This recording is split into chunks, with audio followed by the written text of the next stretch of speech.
അതിഥികളിലേക്ക് പോകാൻ ആഗ്രഹിക്കുകയാണ്. ആദ്യമായി നമ്മുടെ വിശിഷ്ടാതിഥി പ്രിയങ്കരനായ ഡോക്ടർ KKN കുറുപ്പ് സാറാണ്. കേരളത്തിലെ പ്രഗത്ഭനായ ചരിത്രകാരൻ, അക്കാദമീഷ്യൻ, കാലിക്കറ്റ് യൂണിവേഴ്സിറ്റിയിലെ മുൻ വൈസ് ചാൻസലർ, പ്രത്യേകിച്ച് മലബാറിലെ സമൂഹങ്ങളെക്കുറിച്ച് വ്യത്യസ്തവും വ്യതിരിക്തവുമായ പഠനങ്ങൾ, ഗംഭീരമായ ഗവേഷണങ്ങൾ, ഒരു കാലഘട്ടത്തിൻ്റെ നരേറ്റീവിനെ തന്നെ സെറ്റ് ചെയ്യുന്ന പ്രഗത്ഭനായ ഒരു പണ്ഡിതൻ്റെ സാന്നിധ്യമാണ് ഈ സെഷനെ ഇത്ര മനോഹരമാക്കുന്നത് എന്ന് പറയാതിരിക്കാൻ നിർവാഹമില്ല. നമ്മൾ കുറുപ്പ് സാറിനെ വിളിച്ചപ്പോൾ തന്നെ ആദ്യ നിമിഷം തൊട്ട് തന്നെ സാർ ഈ പ്രോഗ്രാമിനെ കുറിച്ചുള്ള ആവേശം, സാറിൻ്റെ മനസ്സിലുള്ള സ്നേഹം, മനസ്സ് തുറന്ന് നമ്മളോട് പലവട്ടം ഇതിനെക്കുറിച്ച് പറഞ്ഞിരുന്നു, പല നിർദ്ദേശങ്ങളും തന്നിരുന്നു. ആ സ്നേഹം മുഴുവൻ ഓർത്തുകൊണ്ട് സാറിനെ ഞാൻ ക്ഷണിക്കുകയാണ്. ആദ്യത്തെ സാറിൻ്റെ സംസാരത്തിന് വേണ്ടി ഈ ചാലിയാറിൻ്റെ മുറ്റത്ത് ഇങ്ങനെ ഒരു വിദ്വൽ സദസ്സ് സംഘടിപ്പിക്കുമ്പോൾ സാറിന് എന്താണ് തോന്നുന്നത്?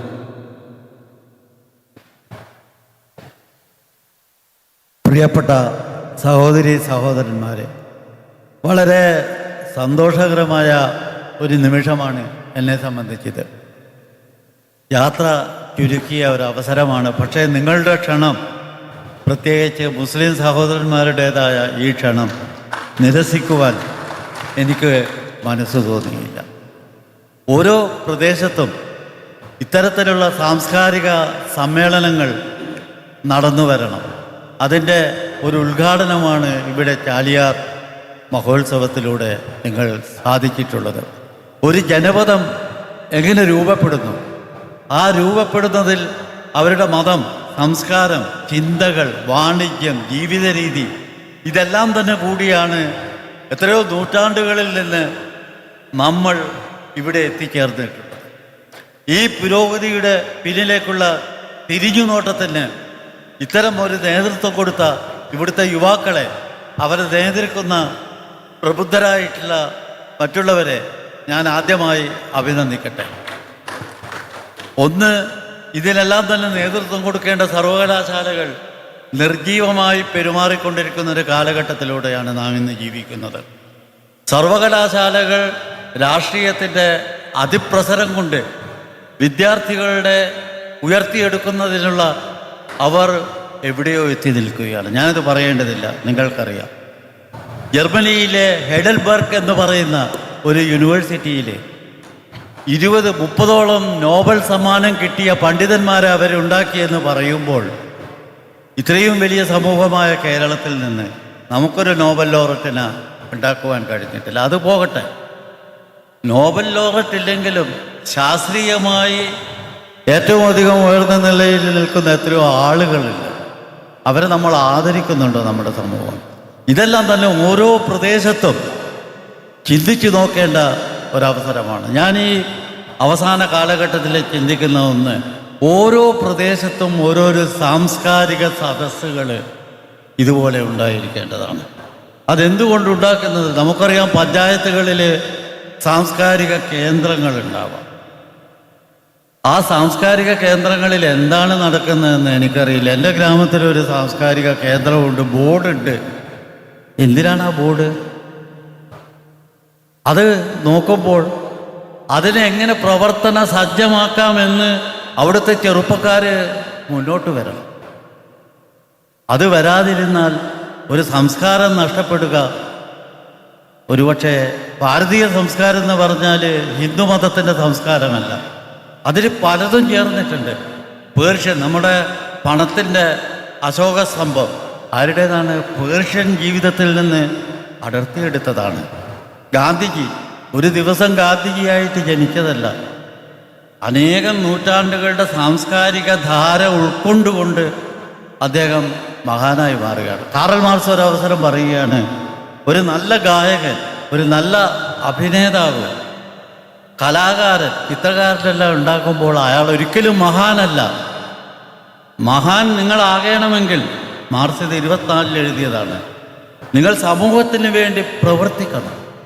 ആ സമൂഹത്തിന് വേണ്ടി പ്രവർത്തിച്ച് നിങ്ങൾക്ക് വല്ലതും കെട്ടിപ്പടുക്കുവാൻ കഴിയുമെങ്കിൽ മാത്രമേ നിങ്ങൾ മഹാനാകുന്നുള്ളൂ. അല്ലെങ്കിൽ ദ ഗ്രേറ്റ്, ഞാനൊരു കവിത എഴുതിയത് ഓർത്തു പോവുകയാണ്. Napoleon the great. എല്ലാ ചരിത്ര പുസ്തകങ്ങളിൽ നെപ്പോളിയൻ ദ ഗ്രേറ്റ് എന്താ അയാൾ ചെയ്തത്? ആയിരക്കണക്കിന് ആളുകളെ കൊന്നു. ഇത് ഗ്രേറ്റാണോ? ആയിരക്കണക്കിന് ആളുകൾക്ക് ജീവൻ കൊടുക്കുന്ന ഒരു ഡോക്ടറാണ് വാസ്തവത്തിൽ ഏറ്റവും ഗ്രേറ്റ്. അവരെ നമ്മളെ സമൂഹം ആദരിക്കുന്നുണ്ടോ? പ്രവാചകൻ പറഞ്ഞ ഒരു കഥ ഞാൻ വായിച്ചു തോന്നുന്നു. ഒരു ശവശരീരം കൊണ്ടുപോകുമ്പോൾ അദ്ദേഹത്തിൻ്റെ ശിഷ്യൻ പറഞ്ഞു, ഒരു നല്ലൊരു മനുഷ്യനാണ് ചത്തുപോയിട്ടുള്ളതെന്ന്. അപ്പോഴും പ്രവാചകൻ പറഞ്ഞു, അയാൾ ജീവിച്ചിരിക്കുമ്പോൾ നിങ്ങൾ എപ്പോഴെങ്കിലും ഇത് പറഞ്ഞിട്ടുണ്ടോ എന്ന്. പറയാത്തവരാണ് നമ്മളെല്ലാം. ചത്താൽ മന്ത്രിമാർ ജെട്ടും. ഇതാണ് നമ്മളെ നാട്. ഞാനൊരൊറ്റ അനുഭവം പറയാം. ഏതൊരു ഹയർ സെക്കൻഡറി സ്കൂളിൽ പോയപ്പോൾ എനിക്കൊരു നല്ല ഭക്ഷണം തന്നു. ആ ഭക്ഷണം തന്ന ഞാൻ അവരോട് പറഞ്ഞു, എനിക്ക് ആ സ്ത്രീയെ കാണണമെന്ന് പറഞ്ഞു. ആ സ്ത്രീ എൻ്റെ മുമ്പാകെ വന്നു. ഞാൻ പറഞ്ഞു, നിങ്ങളുടെ ഭക്ഷണം അമ്മേ നന്നായിട്ടുണ്ട്. അത് പറഞ്ഞപ്പോൾ ആ സ്ത്രീ എൻ്റെ മുമ്പിൽ നിന്ന് പൊട്ടിക്കരയുകയാണ്.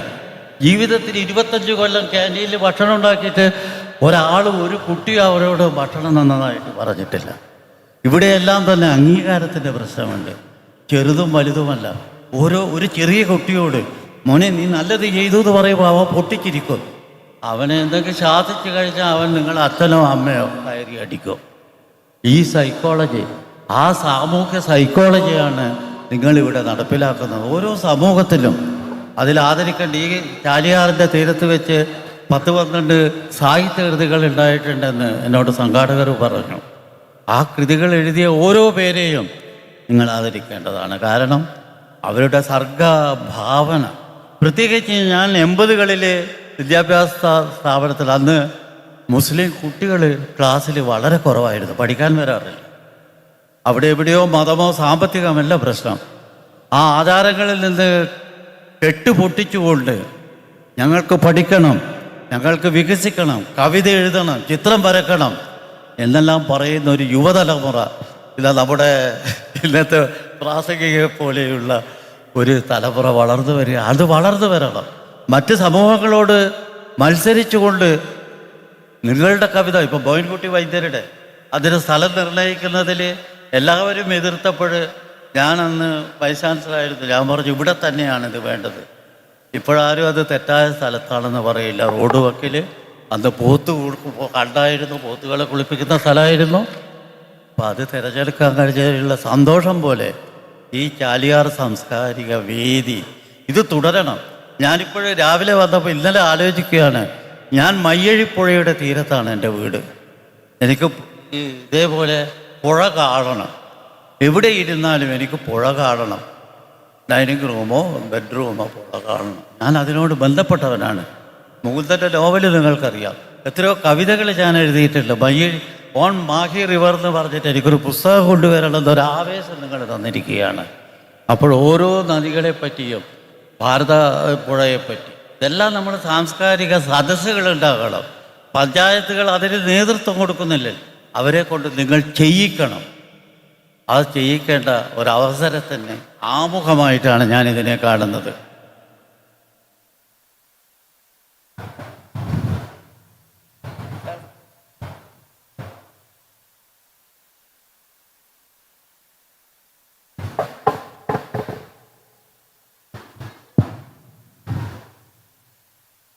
ബഹുമാന്യനായ ബഷീർക്ക നമ്മുടെ വേദിയിലെത്തിയിരിക്കുകയാണ്.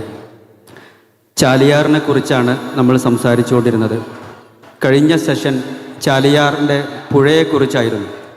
കാര്യമായും ആ പുഴയിലെ ജലം, അതിലെ ഗതാഗതം, ആ പുഴ മലിനമാകുന്നത്, അതിലെ ജൈവസമ്പത്ത്, അതുമായി ബന്ധപ്പെട്ട ആശങ്കകൾ ഇതായിരുന്നു കഴിഞ്ഞ സെഷനിലുണ്ടായിരുന്നത്. ഞാൻ വളരെ ഓപ്പണായി ബഷീർ സാഹിബിനൊരു ആവർത്തന വിരസത ഉണ്ടാവാതിരിക്കാൻ വേണ്ടി വ്യത്യസ്തമായ ഒരു ചോദ്യം, ഒരു ഇൻട്രൊഡക്ടറി നോട്ട് എന്നുള്ളതിലേക്ക് ചോദിക്കാൻ ആഗ്രഹിക്കുകയാണ്. ഈ പുഴ ഒട്ടനവധി കുടിയേറ്റങ്ങൾക്ക് മാർഗമായിട്ടുണ്ട്. പ്രത്യേകിച്ച് നിലമ്പൂർ ഭാഗത്തേക്ക് ഈ ഭാഗത്തു നിന്ന് ഒരുപാട് കുടുംബങ്ങൾ കുടിയേറിയിട്ടുണ്ട്. വാഴക്കാട്ട് നിന്ന്, മുണ്ടുമുഴിയിൽ നിന്ന്, ഊർക്കടവ് നിന്ന്, അതുപോലെ അക്കരെ ഭാഗത്തു നിന്നൊക്കെ നൂറുകണക്കിന് കുടുംബങ്ങൾ ഈ ചാലിയാറിലൂടെ അതിജീവനത്തിൻ്റെ ഭാഗമായി കുടിയേറിയിട്ടുണ്ട്. നേരത്തെ പറഞ്ഞ തെരപ്പൻ മരങ്ങൾ കൊണ്ടുപോകുന്ന രീതി, അവിടെയായിരുന്നു പലർക്കും ജോലിയുണ്ടായിരുന്നു. വ്യക്തിപരമായി എൻ്റെ വല്ലിപ്പയും ഇതുപോലെ അവിടെ ജോലി ചെയ്ത് ഇവിടെ ജീവിച്ചിരുന്ന ഒരാളാണ്. ഞാൻ ചെറുപ്പത്തിലേ കേട്ട് വളർന്ന ഒരു കഥ. അവരൊക്കെ രാവിലെ എണീറ്റ് മമ്പാട്ടേക്ക് ഈ പുഴവക്കത്തുകൂടെ നടന്നു പോയതിൻ്റെ അത്തരം ഒരുപാട് അനുഭവങ്ങൾ കേട്ടിട്ടുണ്ട്.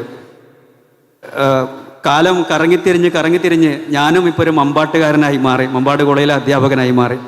അപ്പോൾ അതുപോലെ നിരവധി കുടുംബങ്ങൾ അവിടെയുണ്ട്. ഞാൻ അവിടെ പലരും സംസാരിക്കും, അവർ പറയും ഞങ്ങളെ തറവാട് ഇവിടെയാണ്, ഞങ്ങൾ കൊന്നകളാണ്, ഞങ്ങൾ അപ്പുറത്ത് കപ്പച്ചാലാണ്, അങ്ങനെ ഊർക്കടവും പെരുവയലും ഒക്കെ ഉള്ള നൂറുകണക്കിന് കുടുംബങ്ങൾ അവിടെയുണ്ട്.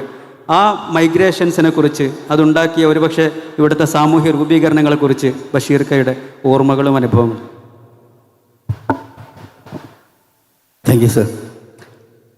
അത് വളരെ ക്ലിയറാണ്.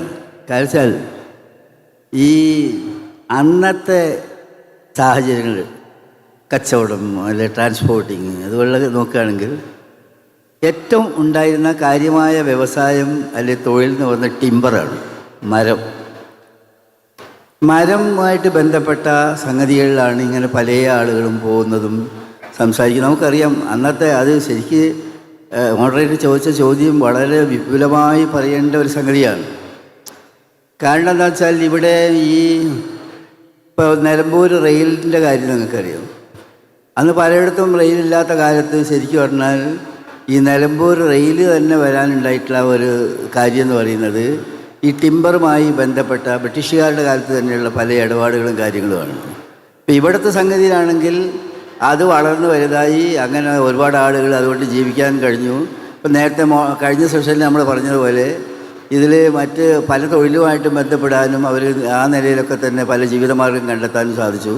ഇപ്പം നേരത്തെ നമ്മൾ സംസാരിച്ചിരുന്നു കോഴിക്കോടുമായി ബന്ധപ്പെട്ടും അതുപോലെ മറ്റ് പോഷക നദികളുമായിട്ടൊക്കെ ബന്ധപ്പെട്ട് വന്നു ചേർന്നവരൊക്കെ, അതൊക്കെ വളരെ പ്രധാനപ്പെട്ട കാര്യം. അതെല്ലാം കണ്ടുകൊണ്ട് അന്ന് വേറെ മാലിന്യം, പിന്നെ കോഴിക്കോടൊക്കെ ഉണ്ട്, ബാക്കിയുള്ള സ്ഥലങ്ങളിൽ എന്താണ് പുഴേനെ ചുറ്റിപ്പറ്റിയിട്ടുള്ള കാര്യങ്ങൾ തന്നെയാണ്.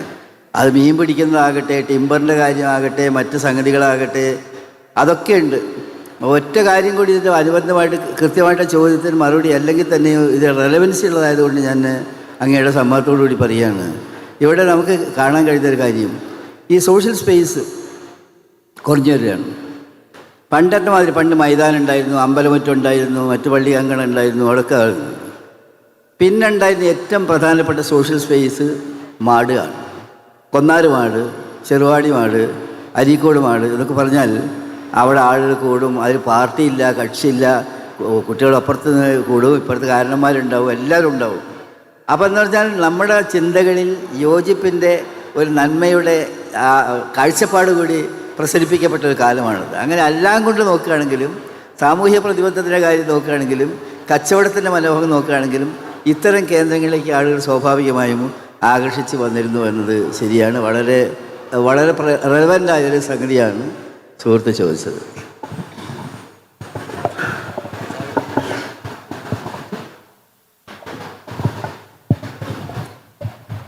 ഈ ചാലിയാറിൻ്റെ മുറ്റത്ത് ജനിച്ച് ഇവിടെ പിച്ച വെച്ച് വളർന്ന് ഒരുപക്ഷെ ഇന്ന് ചാലിയാറിൻ്റെ മേൽവിലാസമായി മാറിയ ഒരാളാണ് ബഷീർ ക. നമ്മുടെ ഈ വാഴക്കാട്ടുകാർക്ക് വലിപ്പച്ചെറുപ്പമില്ലാതെ ബാപ്പു എന്ന് എല്ലാവരും വിളിക്കുന്ന ബഷീർ ക. ബഷീർ കയുടെ സാന്നിധ്യം നേരത്തെ കഴിഞ്ഞ സെഷനിൽ ബഷീർ ക തയ്യാറാക്കിയ പുസ്തകത്തെക്കുറിച്ചും അതിൻ്റെ പ്രാധാന്യത്തെക്കുറിച്ചുമൊക്കെ പാനലിസ്റ്റുകൾ പറയുകയുണ്ടായി.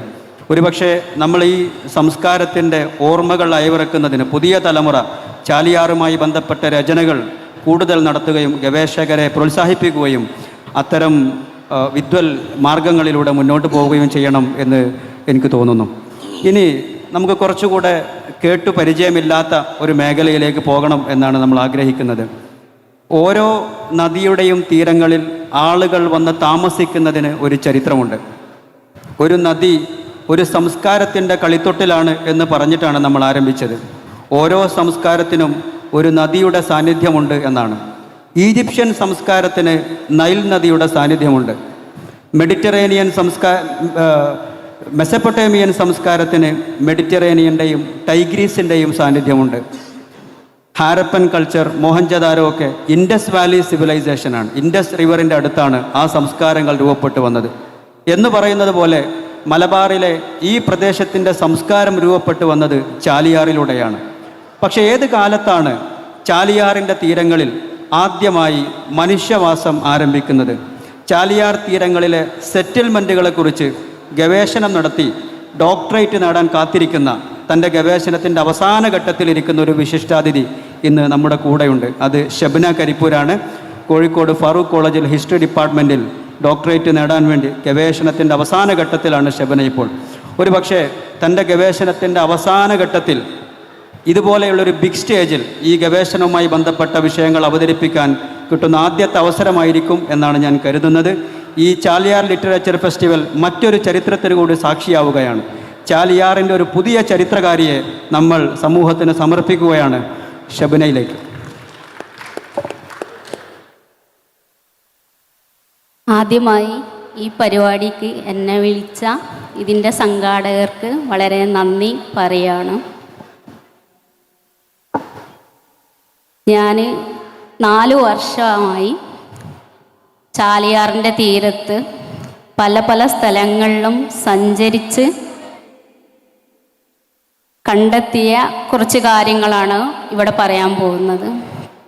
അപ്പം കേരളത്തിലെ ആദ്യകാല വാസത്തിൻ്റെ തെളിവ് എന്ന് പറഞ്ഞാൽ മഹാശില സംസ്കാരത്തിൻ്റെ തെളിവുകളാണ്. അതായത് നന്നങ്ങാടി, കൊടക്കല്ല്, തൊപ്പിക്കല്ല്, ഇതുപോലത്തെ ഒരുപാട് സാധനങ്ങൾ നിങ്ങളൊക്കെ നിങ്ങളെ നാട്ടിൽ കണ്ടിട്ടുണ്ടാവും. അതിന് ഒരു 2000-2500 വർഷം പഴക്കമുണ്ട്. അപ്പോൾ ആദ്യകാലത്ത് മനുഷ്യന്മാർ സെറ്റിൽ ചെയ്തതിൻ്റെ തെളിവാണത്. അപ്പം കേരളത്തിൽ മറ്റുള്ള സ്ഥലങ്ങളിലുള്ള പോലെ തന്നെ ചാലിയാറിൻ്റെ തീരത്തും ഒരുപാട് സ്ഥലത്ത് ഞാൻ തന്നെ കണ്ടെത്തിയ കുറേ സ്ഥലങ്ങളുണ്ട്. അതുപോലെ തന്നെ ഒരു 40-45ഓളം ഈ മഹാശിലാ സ്മാരകത്തിൻ്റെ തെളിവുകളുണ്ട്. അന്ന് മുതലാണോ മനുഷ്യന്മാർ ഇവിടെ താമസിച്ചത് എന്ന് ചോദിച്ചാൽ അന്ന് മുതലല്ല. അതിനും മുമ്പ് നമ്മളെ സ്റ്റോൺ ഏജ് അല്ലെങ്കിൽ ശിലായുഗത്തിൽ അതായത് നിലമ്പൂർ ഈ ഭാഗങ്ങളിൽ നിന്നൊക്കെ എന്ത് ചെയ്തിട്ടുണ്ട്, ശിലായുഗത്തിൻ്റെ തെളിവുകൾ കിട്ടിയിട്ടുണ്ട്. അതുപോലെ നമ്മളെ മിഡിൽ ചാലിയാർ പ്രദേശമായ തൃക്കളയൂർ ഭാഗത്തുനിന്ന് നവീന ശിലായുഗത്തിൻ്റെ തെളിവുകളും കിട്ടിയിട്ടുണ്ട്. എന്നാൽ നമ്മൾ വായക്കാടിൻ്റെ ഭാഗത്തേക്ക് വരുമ്പം ഇവിടുന്ന് കിട്ടിയിട്ടുള്ളത് മഹാശിലാ സ്മാരകത്തിൻ്റെ തെളിവാണ്.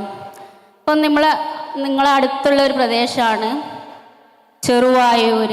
ആ ചെറുവായൂരിൽ 2 തൊപ്പിക്കല്ലുണ്ട്.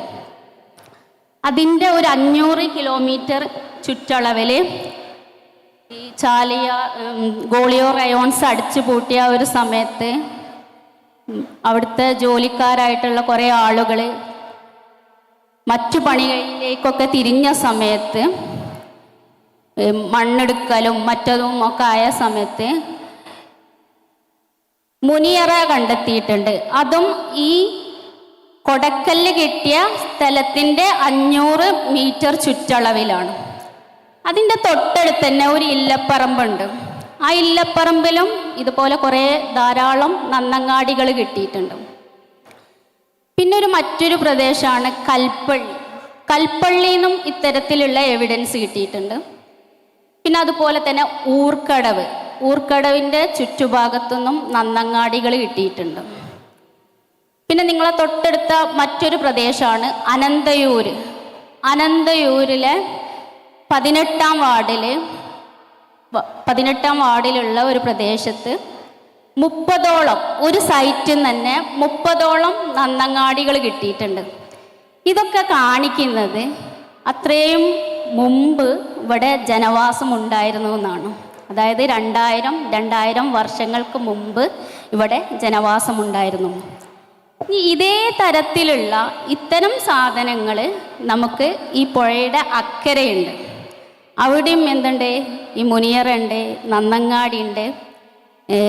അതുപോലെ തന്നെ മറ്റു പല ഇതുപോലെ സ്വഭാവമുള്ള കുറേ സാധനങ്ങൾ കണ്ടെത്താൻ പറ്റിയിട്ടുണ്ട്.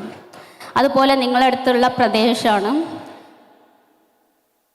ഉഗ്രപുരം.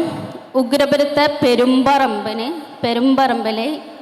വീട്ടാവശ്യത്തിനും മറ്റുമായിട്ട് നമ്മൾ കക്കൂസ് കുഴിയൊക്കെ കുത്തുന്ന സമയത്ത് എന്ത് അവിടെ കുഴിക്കാൻ തുടങ്ങിയാലും അവിടുന്നും ഇതുപോലത്തെ നന്നങ്ങാടികൾ അവിടെയും ഈ കൊടക്കല്ലുണ്ടായിരുന്നു, അതുപോലെ തന്നെ ഈ മുനിയറ ഉണ്ടായിരുന്നു.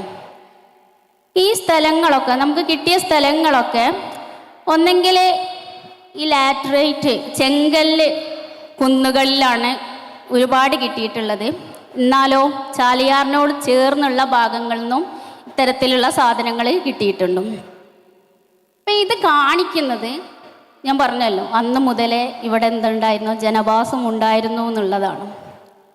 ഇനി നമ്മൾ കുറച്ചും കൂടി വേറൊരു വളരെ ഇൻട്രസ്റ്റിംഗ് ആയിട്ടുള്ള ഒരു കാര്യം എന്ന് പറഞ്ഞാൽ ഈ കൊടക്കല്ലിനൊക്കെ ആരാധിക്കുന്ന ആളുകൾ ഇപ്പോഴും ഈ പ്രദേശങ്ങളിലുണ്ട് എന്നുള്ളതാണ്. അപ്പം അതെന്താണ്, അവരെ മുമ്പുള്ള ആളുകൾ പൂർവികന്മാരായിരിക്കാം, അതിങ്ങനെ ചെയ്ത് വരികയാണ്. അപ്പം അതുമായി റിലേറ്റഡ് ആയിട്ടുള്ള കുറേ കഥകൾ ഈ പ്രദേശങ്ങളിലുണ്ട്. അപ്പം ഈ ഒരു പക്ഷേ ഈ മുമ്പുണ്ടായിരുന്ന അവരുടെ ഉപ്പാപ്പന്മാരോ അങ്ങനെ വല്യപ്പന്മാരോ ഒക്കെ ആയിരിക്കാം അതിലുണ്ടായിട്ടുണ്ടാകും. അപ്പം പണ്ട് കാലത്ത് നമ്മൾ പിന്നെ സംഘം കാലഘട്ടങ്ങളിലൊക്കെ എന്താണ് പൂർവികരെ ആരാധിക്കുന്ന ഒരു സിസ്റ്റം ഉണ്ടായിരുന്നു. മരിച്ചു കഴിഞ്ഞാൽ ഇപ്പം ഈ മാശീല സ്മാരകങ്ങൾ എന്ന് പറഞ്ഞാൽ എന്താണ്, നമ്മളെ മനുഷ്യന്മാരെ പണ്ട് അടക്കം ചെയ്തിരുന്ന സാധനങ്ങളാണ് ഈ കാണുന്നതൊക്കെ. ഇനി നമ്മൾ കുറച്ചും കൂടി മുന്നോട്ടേക്ക് വന്നാൽ പിന്നെ നമുക്ക് ഇവിടെ മനുഷ്യവാസം ഉണ്ടായിരുന്നു എന്നുള്ളതിൻ്റെ എവിഡൻസ് കിട്ടുന്നത് പല എന്താ പറയുക ഇൻസ്ക്രിപ്ഷനുകളിൽ നിന്നാണ്, ടെമ്പിൾ ഇൻസ്ക്രിപ്ഷനുകളിൽ നിന്നാണ്. ആ ഇൻസ്ക്രിപ്ഷന് ഇപ്പം കുറുമാത്തൂർ ഇൻസ്ക്രിപ്ഷൻ, അതുപോലെ തന്നെ എനിക്ക് 1-2 ഇൻസ്ക്രിപ്ഷൻ കിട്ടിയിട്ടുണ്ട്. അപ്പം അതൊക്കെ നോക്കുമ്പോൾ തന്നെ മനസ്സിലാക്കുന്നത് ഈ ഒരു സമയം ഈ ചാലിയാറിൻ്റെ തീരം ചേരന്മാരുടെ കാലത്തിൻ്റെ കീഴിലായിരുന്നു, ചേരന്മാരുടെ ഭരണത്തിൻ്റെ കീഴിലുള്ള പ്രദേശങ്ങളായിരുന്നു എന്നാണ്. ചേരന്മാരുടെ കീഴിലുള്ള പല നാടുകൾ, അതായത് ഏറനാട്, പോളനാട്, പരപ്പനാട്, ഈ നാടുകളുടെ ഒരു കീഴിലായിരുന്നു ചാലിയാറിൻ്റെ ഭാഗമുണ്ടായിരുന്നത്. അതിൽ ഏറനാടിൻ്റെ ഭാഗത്തായിരുന്നു ഏതുണ്ടായിരുന്നത്, ഈ വായക്കാട് പറഞ്ഞ പ്രദേശങ്ങൾ ഉണ്ടായിരുന്നു. പിന്നെ നമുക്കറിയാം അതിൽ ഈ ഇൻസ്ക്രിപ്ഷനിൽ തന്നെ പല ടെമ്പിളിന് ദാനം കൊടുത്തതോ അല്ലെങ്കിൽ അവിടുത്തെ സർവീസ് ഗ്രൂപ്പായിട്ടുള്ള പിന്നെ പൊതുവാള് ഇവർക്കൊക്കെ എന്തെങ്കിലും ഭൂമി കൊടുത്തതുമായി ബന്ധപ്പെട്ടിട്ടുള്ള രേഖകളാണ് ഉണ്ടായിട്ടുള്ളത്. അപ്പം ആ ഒരു സമയത്ത് ഈ ഭാഗം എന്ന് പറഞ്ഞാൽ ബ്രാഹ്മിൺ സെറ്റിൽഡ് ആയിട്ടുള്ള ബ്രാഹ്മിൺസ് ആയിട്ടുള്ള ആളുകളുടെ അധിവാസ കേന്ദ്രമായിരുന്നു. അപ്പോൾ ഈ ബ്രാഹ്മിൺ സെറ്റിൽമെൻ്റ് ഉള്ള സ്ഥലത്ത് നമുക്ക് പല തരത്തിലുള്ള സർവീസ് ഗ്രൂപ്പുകൾ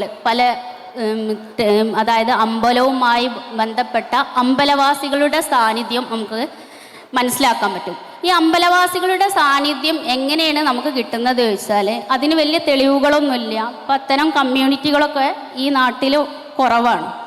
അപ്പം അത് നമുക്ക് പ്ലേസ് നെയിം അനലൈസ് ചെയ്യുമ്പോഴാണ് കിട്ടുന്നത്. അപ്പം ഈ പ്ലേസ് നെയിമിലൂടെ പല സ്ഥലങ്ങളും ഈ അമ്പലവാസികളായിട്ടുള്ള മാരാര്, നങ്ങ്യാര്, അതുപോലെ തന്നെ ഈ അമ്പലത്തിൽ പൂക്കെത്തുന്ന വിവാഹക്കാർ, നമ്പീശന്മാർ, ഇവരൊക്കെ ഈ സ്ഥലപ്പേരുകളിൽ നിന്ന് നമുക്ക് കിട്ടുന്നുണ്ട്. നമ്പീശൻ പറമ്പ്, അതുപോലെ തന്നെ നങ്ങ്യാർ പറമ്പ്, ഈ തുടങ്ങിയൊക്കെ ഈ ക്ഷേത്രവുമായി റിലേറ്റഡ് ആയിട്ടുള്ള പ്രദേശത്താണ് ഇവിടെ ഉള്ളത്.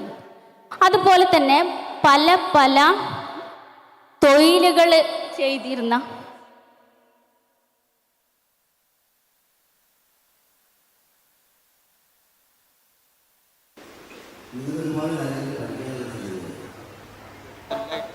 പ്രത്യേകിച്ച് ഈ സമ്മേളനം ദൈവമായി ബന്ധപ്പെട്ട സമ്മേളനം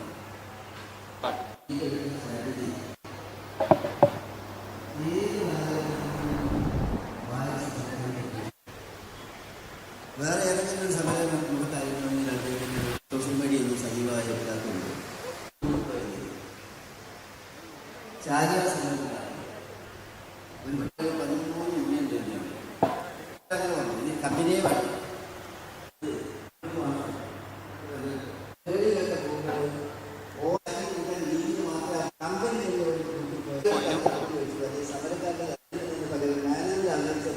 ഒരുപാട്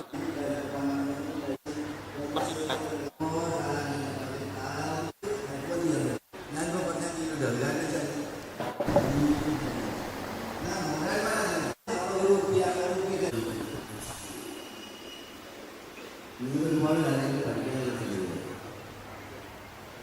പ്രത്യേകിച്ച് ഈ സമ്മേളനം ദേശീയമായി ബന്ധപ്പെട്ട സമ്മേളനമാണ്. സ്ട്രാറ്റജി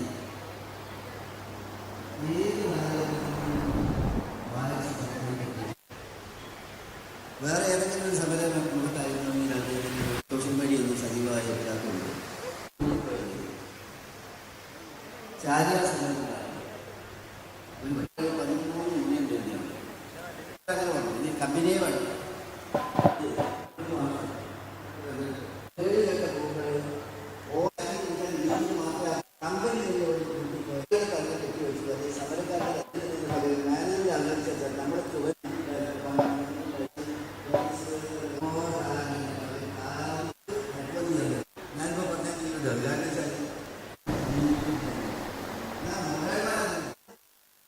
ഹലോ, ഇപ്പം നമ്മൾ പറഞ്ഞു വന്നത് ഇങ്ങനെ സർവീസ് ഗ്രൂപ്പുകളാണ്. കൊല്ലം, തട്ടാന്, അതുപോലെ തന്നെ പറയ, പുലയ തുടങ്ങിയിട്ടുള്ള എല്ലാ കമ്മ്യൂണിറ്റീസിൻ്റെ സാന്നിധ്യം ഈ ഓരോ ദേശത്തും നമുക്ക് കാണാൻ പറ്റുന്നുണ്ട്. അപ്പോൾ ഇത് കാണുന്നത് പറഞ്ഞാൽ ഈ പ്ലേസ് നെയിം അനലൈസ് ചെയ്തിട്ടാണ്. ചിലതൊക്കെ ഇപ്പോഴും എന്ത് ചെയ്യുന്നുണ്ട്, തുടർന്ന് പോകുന്നുണ്ട്. ഇപ്പോഴും അതിൻ്റെ സാന്നിധ്യം നമുക്ക് കാണാൻ പറ്റിയിട്ടുണ്ട്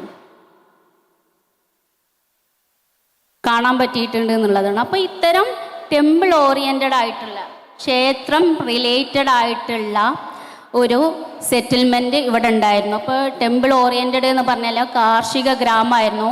ഇഷ്ടംപോലെ നിലങ്ങളും പറമ്പുകളുമുള്ള കാർഷിക വൃത്തി ചെയ്തിരുന്ന ജനങ്ങളായിരുന്നു. അപ്പം ഇവിടുത്തെ ജന്മികൾ മിക്കവരും ആരായിരുന്നു? ഈ ബ്രാഹ്മിൺ കമ്മ്യൂണിറ്റിയിൽപ്പെട്ട ആളുകളായിരുന്നു. അപ്പോൾ അവർക്ക് പല പല ജോലികൾ ചെയ്യാൻ പറ്റിയിട്ടുള്ള എല്ലാ കമ്മ്യൂണിറ്റികളും അവർ എവിടുന്നോ വന്നവരല്ല, ഇവിടെയുള്ള ആളുകൾ തന്നെയായിരുന്നു. അപ്പോൾ അതാണ് ഒരു മിഡീവൽ കാലഘട്ടത്തിലെ ഇവിടുത്തെ ഒരു അവസ്ഥ എന്ന് പറഞ്ഞാൽ സെറ്റിൽമെൻറ്റിൻ്റെ സ്വഭാവം ഇങ്ങനെയായിരുന്നു എന്ന് പറഞ്ഞുകൊണ്ട് ചാലിയാറുമായി ബന്ധപ്പെട്ട പഠനങ്ങളിൽ ഒരുപക്ഷെ നിർണായകമായേക്കുന്ന ഒരുപാട് കണ്ടെത്തലുകൾ ഷബിനയുടെ ഗവേഷണത്തിലുണ്ട്. ഇപ്പോൾ നമ്മൾ തെളിഞ്ഞ ചാലിയാറിനെ കുറിച്ച് പറഞ്ഞു, കലങ്ങി മറിഞ്ഞ ചാലിയാറിനെ കുറിച്ച് പറഞ്ഞു. എന്നാൽ മനുഷ്യരക്തം കൊണ്ട് ചുവന്നുപോയ ഒരു ചോരപ്പുഴയായി ഈ ചാലിയാർ ഒരു കാലത്ത് ഒഴുകിയിട്ടുണ്ടായിരുന്നു. അധിനിവേശ വിരുദ്ധ പോരാട്ടത്തിൻ്റെ നീണ്ട കഥകൾ പറയുന്ന ഒരു നദിയാണ് ഈ ചാലിയാർ. 5 നൂറ്റാണ്ടോളം നീട്ടുനിന്ന അധിനിവേശ വിരുദ്ധ പോരാട്ടത്തിൻ്റെ കഥകളുണ്ട് ഈ ചാലിയാറിൻ്റെ തീരങ്ങൾക്ക്. നമ്മൾ ഈ സമ്മേളന നഗരി സംഘടിപ്പിച്ചത് തന്നെ ഗസയുടെ പേരിലാണ്. ജീവിക്കാൻ വേണ്ടി, അതിജീവനത്തിന് വേണ്ടി ഭൂലോക ശക്തികളോട് പോരാടുന്ന, എല്ലാത്തരം ആയുധങ്ങളുമായി ഏറ്റുമുട്ടുന്നവരോട് ഒഴിഞ്ഞ കൈകളുമായി ജീവന് വേണ്ടി യാചിക്കുന്ന പിഞ്ചു കുഞ്ഞുങ്ങളുടെ മുഖങ്ങൾ കണ്ടാണ് ഓരോ ദിവസവും നമ്മൾ ഉണരുന്നത്. ഈ മലബാറിൻ്റെ പ്രദേശം ഒരു കാലത്ത് ഈ ഗസക്കും പലസ്തീനും സമാനമായിരുന്നു. ഈ നാടിൻ്റെ സംരക്ഷണത്തിന്, ഈ നാട്ടിലെ ഉപജീവനത്തിൻ്റെ സംരക്ഷണത്തിന് വേണ്ടി വൈദേശിക ശക്തികളോട് പോരാടിയ ഒരു ജനതയുടെ മണ്ണിലാണ് നമ്മൾ ഇരിക്കുന്നത് എന്ന ബോധ്യത്തോടുകൂടി ഈ മലബാറിൽ ഒരുപക്ഷെ പിന്നാക്കാവസ്ഥക്ക് തന്നെ കാരണം ഈ നീണ്ട കാലത്തെ പോരാട്ടങ്ങളാണ്.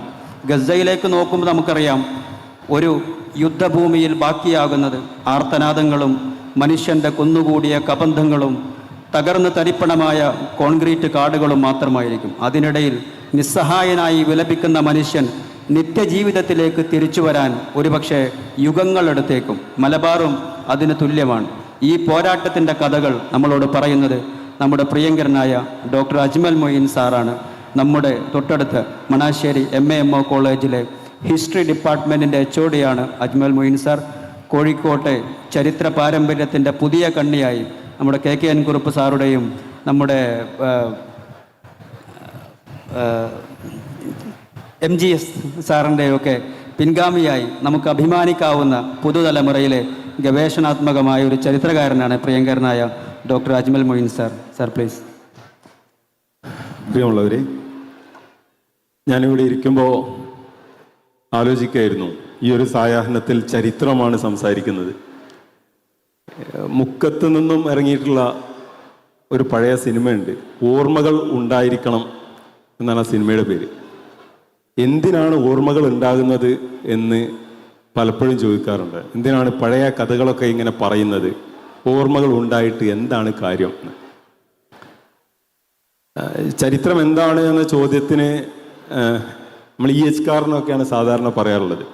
ഞാൻ ഈ അടുത്ത കാലത്തായിട്ട് ആ ഡെഫിനിഷനൊക്കെ മാറ്റിയിട്ടുണ്ട്. അതിനേറ്റവും എളുപ്പത്തിൽ മനസ്സിലാക്കാവുന്നൊരു ഡെഫിനിഷനായിട്ട് എനിക്ക് ഓർമ്മയിൽ വന്നിട്ടുള്ളത് നമ്മൾ കുതിരവട്ടം പപ്പു പറഞ്ഞിട്ടുള്ളൊരു ഡയലോഗാണ്. കുതിരവട്ടം പപ്പുവിൻ്റെ ഒരു ക്ലാസിക് ഡയലോഗുണ്ട്, താനാരാണെന്ന് തനിക്കറിയില്ലെങ്കിൽ താൻ എന്നോട് ചോദിക്ക് താനാരാണെന്ന്. ഞാൻ ആരാണെന്ന് നിനക്കറിയില്ലെങ്കിൽ താൻ എന്നോട് ചോദിക്ക് ഞാൻ ആരാണെന്ന് എന്ന് പറഞ്ഞൊരു ഡയലോഗുണ്ട്. നമ്മൾ കണ്ട് ചിരിച്ചിട്ടുള്ള ഡയലോഗാണ്. നമ്മൾ ആരാണെന്ന് നമ്മൾക്ക് മനസ്സിലാവാത്ത കാലത്ത് ഇതിനൊരു ഭയങ്കര ഫിലോസഫി ഉണ്ട്. നമ്മൾ ആരാണെന്ന് നമ്മൾ പറയാത്ത കാലത്ത്, നമ്മൾ ആരാണെന്ന് നമ്മളെക്കുറിച്ച് നമ്മൾ ഓർക്കാത്ത കാലത്ത് അത് വേറെ ആരെങ്കിലും പറയും. ആ പറഞ്ഞതിൻ്റെ പേരാണ് കൊളോണിയൽ ഹിസ്റ്ററി. ഈ കോളനി ചരിത്രകാരന്മാർ നമ്മൾക്ക് പറഞ്ഞു തന്നു, നിങ്ങൾ ഇങ്ങനെയൊക്കെ ആയിരുന്നു, നിങ്ങൾ മുസ്ലിങ്ങൾ, ഹിന്ദു, കുറേ കള്ളി വട്ടങ്ങളിട്ട് നമുക്ക് പഠിപ്പിച്ചു തന്നു. നമ്മളത് പഠിച്ചു. അപ്പോൾ നമ്മൾ ആരാണെന്ന് നമ്മൾ ഓർക്കാതെ നമ്മൾ ചിന്തിക്കാതെയും ഇരിക്കുന്ന ഒരു കാലഘട്ടത്തിൽ മറ്റവൻ പറഞ്ഞത് അതാണ് ശരിയെന്ന് വിശ്വസിച്ചതാണ് നമ്മൾ പലപ്പോഴും എത്തിയത്. എന്നോട് ഇപ്പോൾ വാഹിദ് ചോദിച്ചിട്ടുള്ളത് ഈ ചാലിയാറിൻ്റെ തീരത്തിലെ പോരാട്ടത്തെക്കുറിച്ചാണ്. ഞാൻ അതിലേക്ക് എത്താൻ കാരണം ഈ 921 ഏറ്റവും പ്രധാനമായിട്ട് പറയുന്നത് 921 100 ആഘോഷിക്കുന്ന ഘട്ടത്തിൽ എപ്പോഴും പലരും ഇതൊരു വർഗീയമാണ്, ഇത് വളരെ പ്രശ്നമാണ്, ഇത് നമ്മൾ ചർച്ച ചെയ്യാതെ ഒഴിവാക്കിക്കൂടെ എന്ന് പറയുന്നതിൻ്റെ കാരണം നമ്മൾ എന്താണ് ചെയ്തത് എന്ന്, ഈ നാട്ടുകാരെന്താണ് സംസാരിച്ചത് എന്ന് നമ്മൾ പറയാത്ത കാലത്ത് മറ്റവൻ പറഞ്ഞു എന്നുള്ളതാണ്. മറ്റവൻ പറഞ്ഞത് നമ്മൾ കേൾക്കുകയും നമ്മൾ വിശ്വസിക്കുകയും നമ്മളത് പറയുകയും ചെയ്തു എന്നുള്ളതാണ്. ആ ഒരു കാര്യത്തിലാണ് ഇത്തരം ഇരുത്തങ്ങൾ പ്രസക്തമാകുന്നത് എന്നാണ് എനിക്ക് തോന്നുന്നത്. ഞാൻ ഈ സംഘാടക സമിതിയെ അഭിനന്ദിക്കാൻ ഉദ്ദേശിക്കുന്നതും ആ ഒരു കാര്യത്തിലാണ്.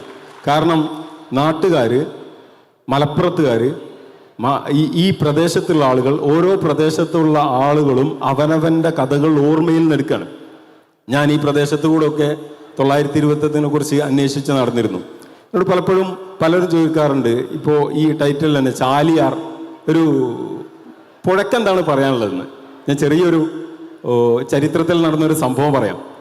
അത് അനൽസ് ഹിസ്റ്ററി എന്ന് പറഞ്ഞിട്ടൊരു വലിയൊരു ചരിത്ര പഠന ശാഖയുണ്ട്. ഈ കുഞ്ഞു കുഞ്ഞു കാര്യങ്ങളിൽ നിന്നും വലിയ കാര്യങ്ങൾക്ക് എത്താം എന്ന ഒരു വലിയൊരു പഠനശാഖയാണ്. ഇതിൻ്റെ പിതാവ് മാർക്ക് ബ്ലോക്ക് എന്നൊരു മനുഷ്യനാണ്. ഞാൻ ദീർഘിപ്പിക്കുന്നില്ല. മാർക്ക് ബ്ലോക്ക് കപ്പലിൽ യാത്ര ചെയ്യുന്ന സമയത്താണ് അതിൽ ചരിത്രം, ഈ ഷബനെ പോലെ എന്നെ പോലൊക്കെ PhD ചെയ്യണമെന്ന് ആഗ്രഹിച്ചുകൊണ്ടിരിക്കുന്ന ഒരു മനുഷ്യന് അദ്ദേഹത്തെ കാണുന്നത്. ഫേണൻ ബ്രോദയിൽ എന്നാണ് അദ്ദേഹത്തിൻ്റെ പേര്.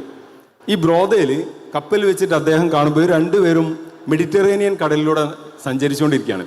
ഈ കപ്പലിലൂടെ പോകുന്ന സമയത്ത് ബ്ലോക്കും ബ്രോദയിലും സംസാരിക്കുന്നത് മെഡിറ്ററേനിയനെ കുറിച്ചാണ്. 10-15 ദിവസം അവരെ കപ്പലിൽ യാത്ര ചെയ്തു. അങ്ങനെ അവർ കടലണഞ്ഞപ്പോഴേക്കും ഇദ്ദേഹത്തിന് ഒരു ടോപ്പിക് കിട്ടി. ആ ടോപ്പിക്കിൻ്റെ പേരാണ് Mediterranean and the Mediterranean world during the time of Philip second. 1938 ഈ ഫെർഡിനാൻഡ് ബ്രോദയിൽ രണ്ടാം ലോക മഹായുദ്ധത്തിൻ്റെ സമയത്ത് ജയിലിലടക്കപ്പെട്ടാണ്. അതിനു മുമ്പ് അദ്ദേഹം ഈ തീരങ്ങളിലൂടെ മുഴുവൻ നിരന്തരമായി സഞ്ചരിച്ച് ആ കപ്പലുകളെക്കുറിച്ചും അതിലിറക്കിയ സാധനങ്ങളെക്കുറിച്ചും ഒരുപാട് ഗവേഷണം ചെയ്തിട്ട് ഒരുപാട് ഡാറ്റ കളക്ട് ചെയ്യുന്നു. കടലിൽ വെച്ച്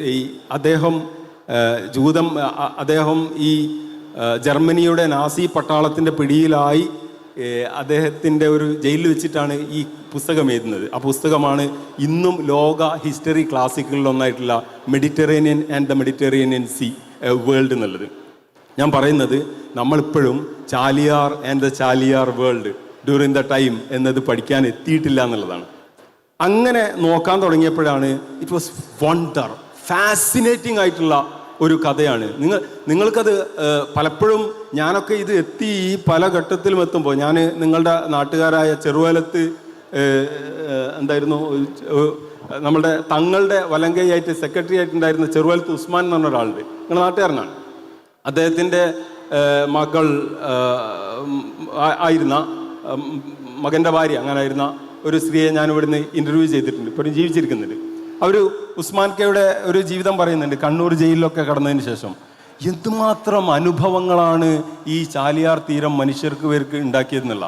നമ്മളുടെ ഈ ചാലിയാറിൻ്റെ ഈ ഭാഗം 921 ആദ്യഘട്ടം നടക്കുന്നത് തിരൂരങ്ങാടിയും പിന്നെ ആ ഒരു ഭാഗത്താണെങ്കിൽ ഒരു ഓഗസ്റ്റ് അവസാനമാകുമ്പോഴേക്കും ആ ഭാഗം കഴിഞ്ഞതിന് ശേഷം ആ ഒരു പ്രദേശം ആ ഒരു യുദ്ധം ചാലിയാർ തീരത്തിലേക്ക് വരികയാണ്.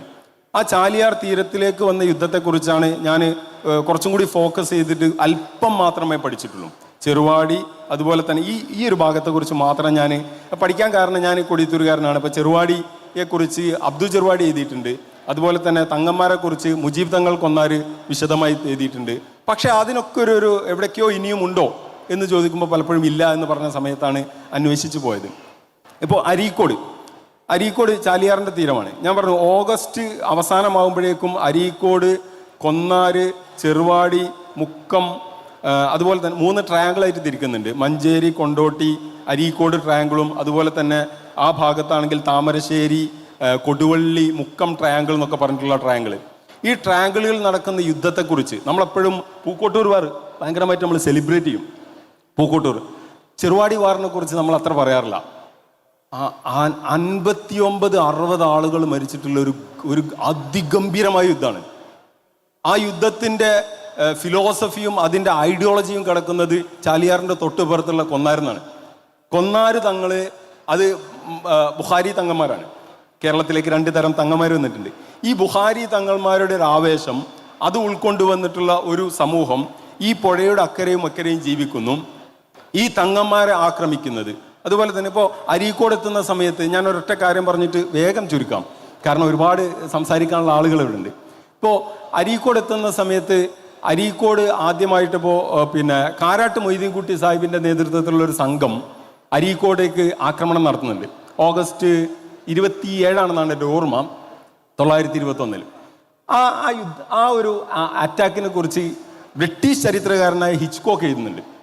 അപ്പോൾ നമ്മൾ ഈ മലബാർ സമരം എന്ന് പറഞ്ഞിട്ടുണ്ടെങ്കിൽ അതൊരു ഹിന്ദു വിരുദ്ധ മാപ്പിളമാരുടെ യുദ്ധം എന്നൊരു നരേറ്റീവിനെ കുറിച്ച് ആലോചിച്ച് ആ ഒരു കഥ നിങ്ങൾ ആലോചിച്ച് നോക്കും. അരീക്കോട് വരെ എത്തിയതിന് ശേഷം അരീക്കോട് ഒരു ഭാഗം മുഴുവനും ഹിന്ദുക്കൾ താമസിക്കുന്ന പ്രദേശമാണ്. ഇവർ ഒരൊറ്റ വീടാണ് ആക്രമിക്കുന്നത്. പ്രശ്നം, ഒരു വീടാണ് ആക്രമിക്കുന്നത്, അത് ജന്മി കുടുംബമാണ്, സ്വാഭാവികം. ഈ ജന്മികളെല്ലാവരെയും അവർ കൊല്ലുന്നുണ്ടോ? അതുമില്ല എന്നുള്ളതാണ്.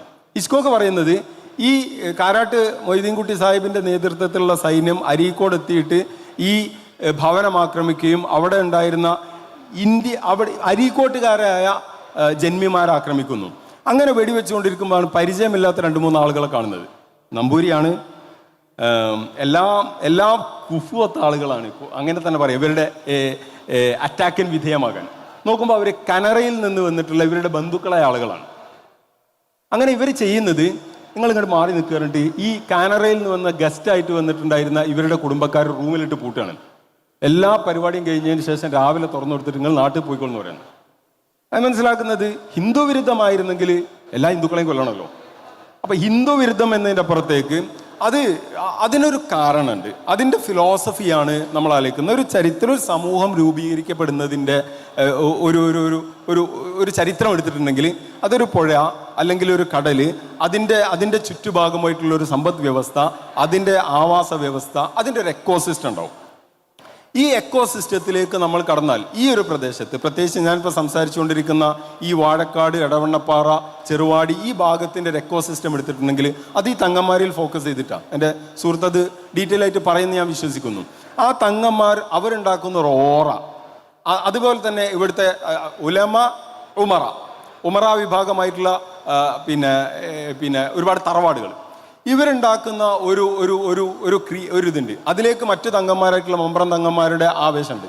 ഇങ്ങനെ ഉണ്ടാക്കിയിട്ടുള്ള ഒരു സിസ്റ്റത്തിൻ്റെ ഉള്ളിൽ നിൽക്കുമ്പോൾ അവിടെ അതിനോട് ആര് പുറത്തു നിന്ന് ആക്രമണത്തിന് വരുന്നോ അതിനോട് ജിഹാദ് ചെയ്യുക എന്ന കൃത്യമായ ഒരു ഫിലോസഫിയാണ്. ആ ഫിലോസഫി നിങ്ങൾ ചരിത്രത്തിലൂടെ പോവുകയാണെങ്കിൽ നമ്മളെ ഒരു പക്ഷേ നമ്മൾ ആവേശഭരിതരാക്കും. അതാണ് ഞാൻ തുടക്കത്തിൽ പറഞ്ഞത്. ഞാൻ നിർത്തുന്നു. ഓർമ്മകൾ ഉണ്ടായിരിക്കണം, ഓർമ്മകൾ പറഞ്ഞുകൊണ്ടേയിരിക്കണം. ഹിസ്റ്റോറിസൈസ് എവ്രിതിങ് എന്ന് പറയുന്നുണ്ട്. ചരിത്രത്തിൻ്റെ ഓർമ്മകൾ നമ്മളെപ്പോൾ നഷ്ടപ്പെടുന്നോ അപ്പോൾ നിങ്ങൾ ആഫ്രിക്കൻ പായൽ പോലെ ഏത് കാറ്റത്തും ആർക്കും അലച്ചുലച്ചു പോകാവുന്ന ഒരു കൂട്ടം ചവറ്റുകളായി മാറും എന്നുള്ളതാണ് പ്രശ്നം. നമുക്ക് ചരിത്രത്തെക്കുറിച്ചുള്ള ഓർമ്മകൾ നഷ്ടപ്പെടുമ്പോൾ, നമ്മുടെ മുൻതലമുറയെ കുറിച്ചുള്ള ഓർമ്മകൾ, ഈ തീരത്തുകൂടെ കടന്നുപോയ എന്താ പറയാ, ഇപ്പോൾ ചാലിയാർ എന്നല്ല കേട്ടോ, മുൻരേഖകൾ നോക്കുമ്പം ബേപ്പൂർ റിവർ എന്നാണ്. ഈ ബേപ്പൂർ റിവറിലൂടെ, ഈ ചാലിയാറിലൂടെ കടന്നുപോയ ഈ തോണികൾ, ആ തോണികളുടെ കഥകൾ, അതിൻ്റെ ചുറ്റുമുള്ള ആളുകളുടെ കഥകൾ, അവർ പറഞ്ഞ കഥകൾ, ഈ കഥകളിലൂടെ കടന്നുപോയി അത് പരസ്പരം പറയുകയും അവർ പാടിയ പാട്ട് വീണ്ടും പാടുകയും അവർ പറഞ്ഞ കഥ വീണ്ടും പറയുകയും ചെയ്തുകൊണ്ടിരിക്കുമ്പോൾ നമ്മളുടെ ഓർമ്മകൾ ത്രസിപ്പിക്കപ്പെടും. അങ്ങനെ വളർന്നു വരുമ്പോൾ നമുക്ക് അഭിമാനബോധമുണ്ടാകും. ഒരു ഘട്ടത്തിൽ പലരും ആക്രമിക്കാൻ വന്നപ്പോൾ എഴുന്നേറ്റ് നിന്ന് തിരിച്ച് ചോദ്യം ചോദിച്ചതിൻ്റെ കഥകൾ പറയുമ്പോഴാണ് അഭിമാനബോധം, അറബിയിലെ ഇസ്സത്തോടുകൂടി അഭിമാനത്തോടുകൂടി എഴുന്നേറ്റ് നിൽക്കാനുള്ളൊരു സമൂഹത്തിൻ്റെ രണ്ടാം പിറവി എടുക്കുക എന്ന് പറയും. അതിലേക്ക് നയിക്കുന്നു എന്നുള്ളതാണ് ഇത്തരം ചർച്ചകൾ എത്തിക്കുന്നത് എന്നാണ് എനിക്ക് തോന്നുന്നത്. ഞാൻ ആ ചരിത്രത്തിലേക്ക് പോകുന്നില്ല എങ്കിൽ കൂടി ഈ സദസ്സിൻ്റെ ഒരു ഫോക്കസ് അത് ആ ഒരു ഭാഗത്തേക്ക് എത്തുമ്പോൾ മാത്രമാണ് ഈ ചർച്ച പ്രസക്തമാകുന്നത് എന്ന് ഞാൻ വിചാരിക്കുകയാണ്. ചരിത്ര ശേഖരണത്തിൻ്റെയും അത് സംരക്ഷിക്കുന്നതിൻ്റെയും ആവശ്യകതയാണ് കഴിഞ്ഞ സംസാരങ്ങളിലൊക്കെ നമ്മൾ കേട്ടത്. വാഴക്കാട്ട് ഇങ്ങനെ ഒരു സാഹിത്യോത്സവം നടക്കുമ്പോൾ നമുക്ക് വലിയ പ്രതീക്ഷയാണ്. ഞാൻ ബഹുമാന്യനായ പ്രിയങ്കരനായ ബഷീർ സാഹിബിൻ്റെ സാന്നിധ്യത്തിൽ പറയുന്നു, ഇവിടെ ഈ വാഴക്കാട് പഞ്ചായത്തിലെ സർഗാത്മകമായി ചിന്തിക്കുകയും ഭാവനാസമ്പന്നമായി പരിപാടികൾ ആസൂത്രണം ചെയ്യുകയും ചെയ്യുന്ന സംഘാടകരുടെ മികവിൻ്റെ ഒരു ഉദാഹരണമാണ് ഈ സദസ്സ്. എത്രയോ ലിറ്ററേച്ചർ ഫെസ്റ്റുകളിൽ നമ്മൾ പങ്കെടുത്തിട്ടുണ്ട്. കോഴിക്കോട്ടും മറ്റു പല പ്രദേശങ്ങളിലുമായി എത്രയോ ഫെസ്റ്റുകളിൽ ഞാൻ പങ്കെടുത്തിട്ടുണ്ട്, നമ്മളൊക്കെ പങ്കെടുത്തിട്ടുണ്ട്. പക്ഷേ ഇത്ര വലിയൊരു ഹാളിൽ നിറഞ്ഞു കവിഞ്ഞ് ഇത്ര ഗംഭീരമായൊരു സദസ്സ്, ഈ വൈജ്ഞാനിക സംവേദനങ്ങൾ കേൾക്കാൻ വന്നത് ആദ്യമായിട്ടാണ് എൻ്റെ അനുഭവത്തിൽ. നമുക്ക് വലിയ പ്രതീക്ഷയുണ്ട്. ഈ വാഴക്കാട് ഇത്തരം ഇൻ്റലക്ച്വൽ ഡെലിബറേഷൻസിനൊക്കെ എത്ര വളക്കൂറുള്ള മണ്ണാണ് എന്നാണ് സമൂഹം ഇത് ആഗ്രഹിക്കുന്നു. ഇത്തരം ചർച്ചകളും സംവാദങ്ങളും സംവേദനങ്ങളും ആഗ്രഹിക്കുന്ന ഒരു സമൂഹം അതിന് ദാഹിച്ച് നമ്മുടെ ചുറ്റുമുണ്ട് എന്ന് നമ്മെ ബോധ്യപ്പെടുത്തുന്ന ഒരു നിമിഷം കൂടിയാണത്. ഈ പ്രാദേശിക ചരിത്ര സംരക്ഷണത്തിൻ്റെ കാര്യം പറഞ്ഞപ്പോഴാണ് നമ്മുടെ വിശിഷ്ടാതിഥിയായ ഡോക്ടർ മോയിൻ മലയമ്മ ഈ ചെറുപ്രായത്തിൽ അദ്ദേഹം നടത്തിയ ആ മേഖലയിൽ നടത്തിയ അദ്ദേഹത്തിൻ്റെ കോൺട്രിബ്യൂഷൻസിന് പരിധിയില്ല എന്ന് പറയണം. കോഴിക്കോട്, മലപ്പുറം, തൃശ്ശൂരിൽ, കാസർഗോഡ് തുടങ്ങി നിരവധി പ്രദേശങ്ങളിൽ ചുറ്റി സഞ്ചരിച്ച് എത്രയോ കൃതികൾ രചിച്ച് ഗവേഷണാത്മകമായി പുതിയ പുതിയ വിവരങ്ങൾ കണ്ടെത്തി അത് ശേഖരിച്ച് വലിയ ആത്മവിശ്വാസത്തോടുകൂടി അക്കാദമിക സമൂഹത്തിന് സമർപ്പിച്ച ഒരു ചരിത്ര പണ്ഡിതനാണ് ഡോക്ടർ മോയിൻ മലയമ്മ. അദ്ദേഹം കുറഞ്ഞ കാലം ഏതാനും മാസങ്ങൾ തൃശ്ശൂരിൽ ഒരു സ്ഥാപനത്തിൽ ജോലി ചെയ്തു. ഏതാനും മാസം കഴിഞ്ഞ് തിരിച്ചു വരുമ്പം അദ്ദേഹത്തിൻ്റെ ഒരു പുസ്തകം പബ്ലിഷായി, തൃശ്ശൂർ മുസ്ലിങ്ങളുടെ ചരിത്രം. കുറച്ച് മാസങ്ങൾ കാസർഗോഡ് ഒരു കോളേജിൽ വർക്ക് ചെയ്തു. അവിടെ നിന്ന് പോരുമ്പം കാസർഗോഡ് മുസ്ലിങ്ങളുടെ ചരിത്രം, വയനാട് മുസ്ലിങ്ങളുടെ ചരിത്രം, കോഴിക്കോട്ടെ സ്വാതന്ത്ര്യ സമര സേനാനികളുടെ ചരിത്രം. ഈ ചുരുങ്ങിയ പ്രായത്തിനുള്ളിൽ 40ഓളം കനപ്പെട്ട ഗ്രന്ഥങ്ങൾ അക്കാദമിക സമൂഹത്തിന് സമർപ്പിച്ച ഒരു അതിഥിയാണ് ഇന്ന് നമ്മോടൊപ്പമുള്ളത്.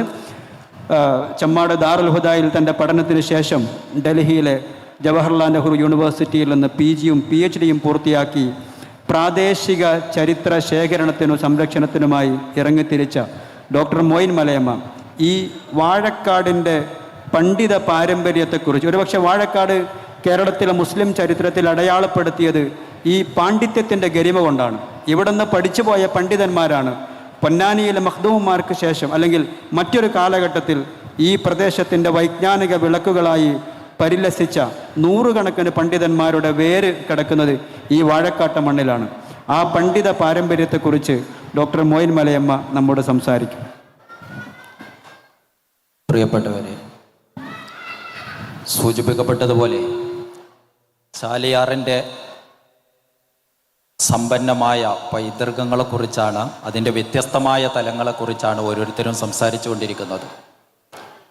പുതിയ കാലത്ത് കരകൾക്കപ്പുറത്ത് കടലിൻ്റെ, പുഴകളുടെ അത് സമൂഹത്തെ എങ്ങനെ നിർമ്മിച്ചു എന്നുള്ളതിനെക്കുറിച്ചുള്ള സജീവമായ പഠനങ്ങൾ നടന്നുകൊണ്ടിരിക്കുക.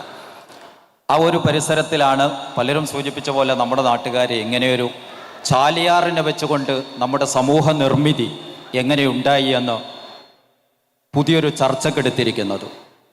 ചാലിയാറിൻ്റെ പോരാട്ടങ്ങളെപ്പോലെ, ചാലിയാറിൻ്റെ സാമ്പത്തിക ക്രിയവിക്രയങ്ങളെപ്പോലെ, ഇവിടുത്തെ സാമൂഹിക രൂപീകരണത്തെ പോലെ, ഇവിടുത്തെ മതപരമായ, പ്രത്യേകിച്ച് മുസ്ലിം സാമൂഹിക രൂപീകരണത്തിൽ ഈ രണ്ട് തീരങ്ങളെയും ചേർത്ത് വെച്ചുകൊണ്ട് ഈ ചാലിയാർ ഇന്ത്യൻ ഓഷ്യനിൽ നിന്ന് ഇങ്ങനെ ഈ ഉൾനാടുകളിലേക്ക് ഒരുപാട് ആളുകളുടെ യാത്രകൾക്ക്, സഞ്ചാരത്തിന് വേദിയായിട്ടുണ്ട്.